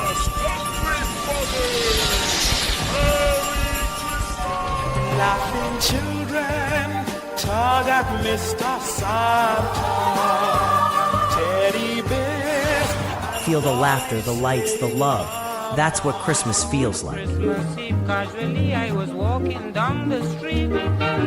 One Christmas Eve, casually We keep the joy alive and the music playing all season long. Merry Christmas from your friends at New Era TT Radio, taking you above and beyond. Merry Christmas, everybody!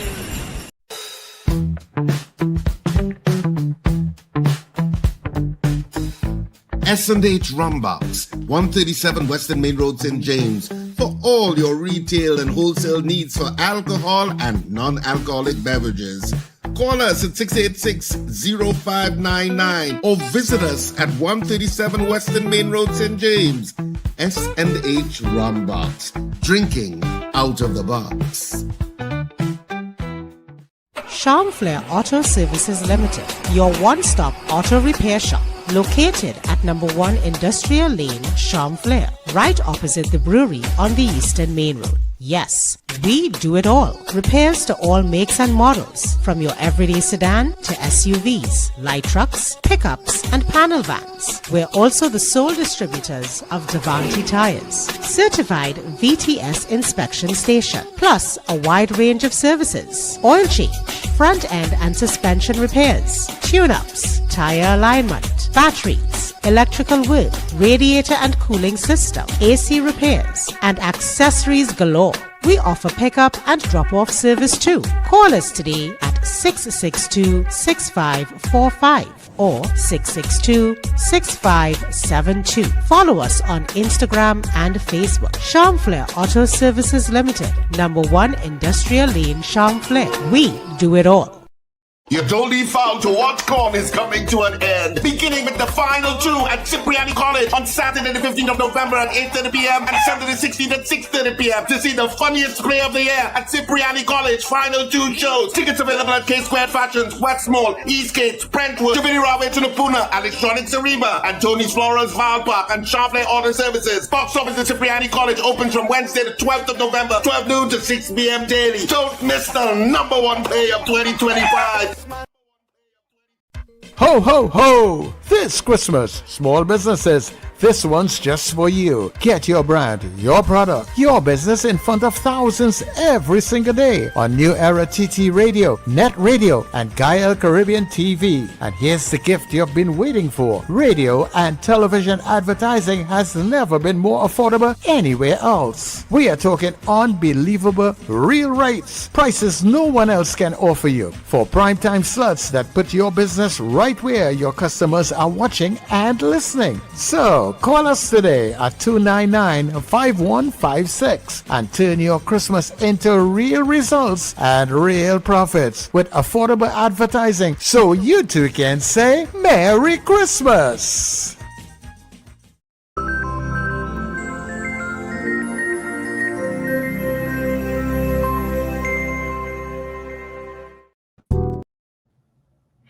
Of course, I just want to remind people that your Don't Leave Foul to Watch Corn is on this weekend, Saturday at 8:30, Sunday at 6:30 at Cipriani College. It's our last two shows in North Trinidad. Our only show after that show will be on the 6th of December in Sapa in San Fernando. I think tickets are going on sale for that shortly. But this is our last two shows in North Trinidad at Cipriani College this weekend as Theatre 2025 comes to an end. Of course, tickets are available at K Squared Fashions outlets in West Mall, East Gates, and Brentwood Mall in Chagonas, Jubilee Railway in Tunapuna, Electronics in Arima, and Tony's Florals in Valpark Shopping Plaza and Sharpley Auto Services. You can also purchase tickets at the Cipriani College box office, which opens 12 noon to 6 p.m. daily, so you can get your tickets at Cipriani College itself at the box office there. Soon as you enter, you will see it. There's a sign that says box office. And you can purchase your tickets at the box office. And of course, we're so looking forward to being there this weekend. If you want to purchase tickets online, you'll have to go to RSRR Productions Theatre on Facebook, Instagram, or TikTok to see the methodology in how you do that. But we're looking forward to this weekend. And of course, the weekend begins tonight, people, at a second after midnight. Don't you forget it. And of course, the day is World Kindness Day. I know some businesses probably have specials today as it's World Kindness Day. So you can take advantage of those specials. But it's World Kindness Day, so try to do something kind today, you know, if you're not generally a kind person. We were kind to people today. We gave them their time to speak. But I want to give people some homework. Because, you know, I spent enough years in the corporation to have a kind of memory that serves me well. I want people to find out about the land where Victoria Keys is built and that overpass. I want people to do some homework and to find out who owned that land, who had a lease for that land, who wanted to do certain things in that area, a swimming pool, and name it after a former Nash person who represented the country. I want people to do the homework. Nothing happens just by guess. Do your homework and we'll talk about it tomorrow, all right? Find out who owned the land, who had a lease for the land, what were the plans for the land, and why all this talk may be coming up. Find out. That's the homework for today. Folks, have a wonderful day. Remember to let go and let go. If you and Sir Charles want to know, you could inbox me. I think you kind of just clearly told everybody. But New Era TT Radio, of course, continues on newerattradio.com and New Era TT Radio on TuneIn, where you can listen and watch later on, I think around 4 o'clock, so you can actually watch again on YouTube. But during the day, you can listen to all of the excellent programming that takes place during the day. So, of course, this is where we wrap it up. And remember to smile and laugh. It's great for your health. And there is no better distressor than laughter. that puts you in a good mood. And of course, that you'll get lots of this weekend at Cipriani College. Looking forward to that. Distress from life and all of the things that are going on.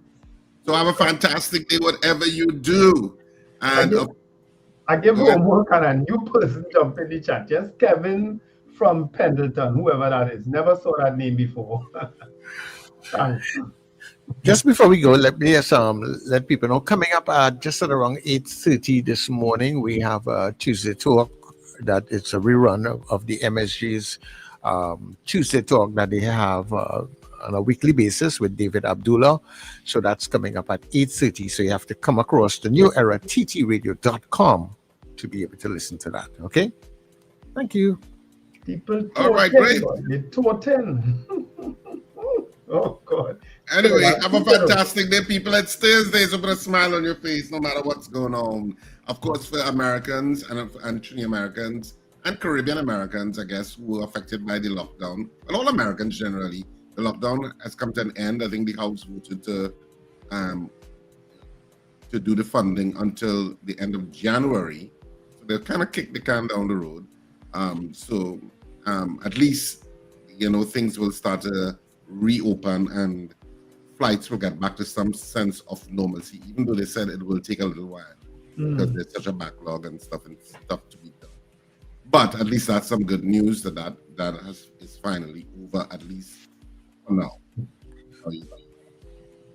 All right, so leaving you with that good news, I guess. Morning, Rena Boodoo Jennings. Some people felt that it shouldn't have ended, that the Democrats should have held out for the cost of healthcare, etc., under the Affordable Care. America first. So some Democrats did not vote to continue the bill. I mean, to ratify what the Senate would have approved. So it's mixed bag of stuff, but it is what it is at this point, and this is where we end at this point. You have been watching The Breakfast Show.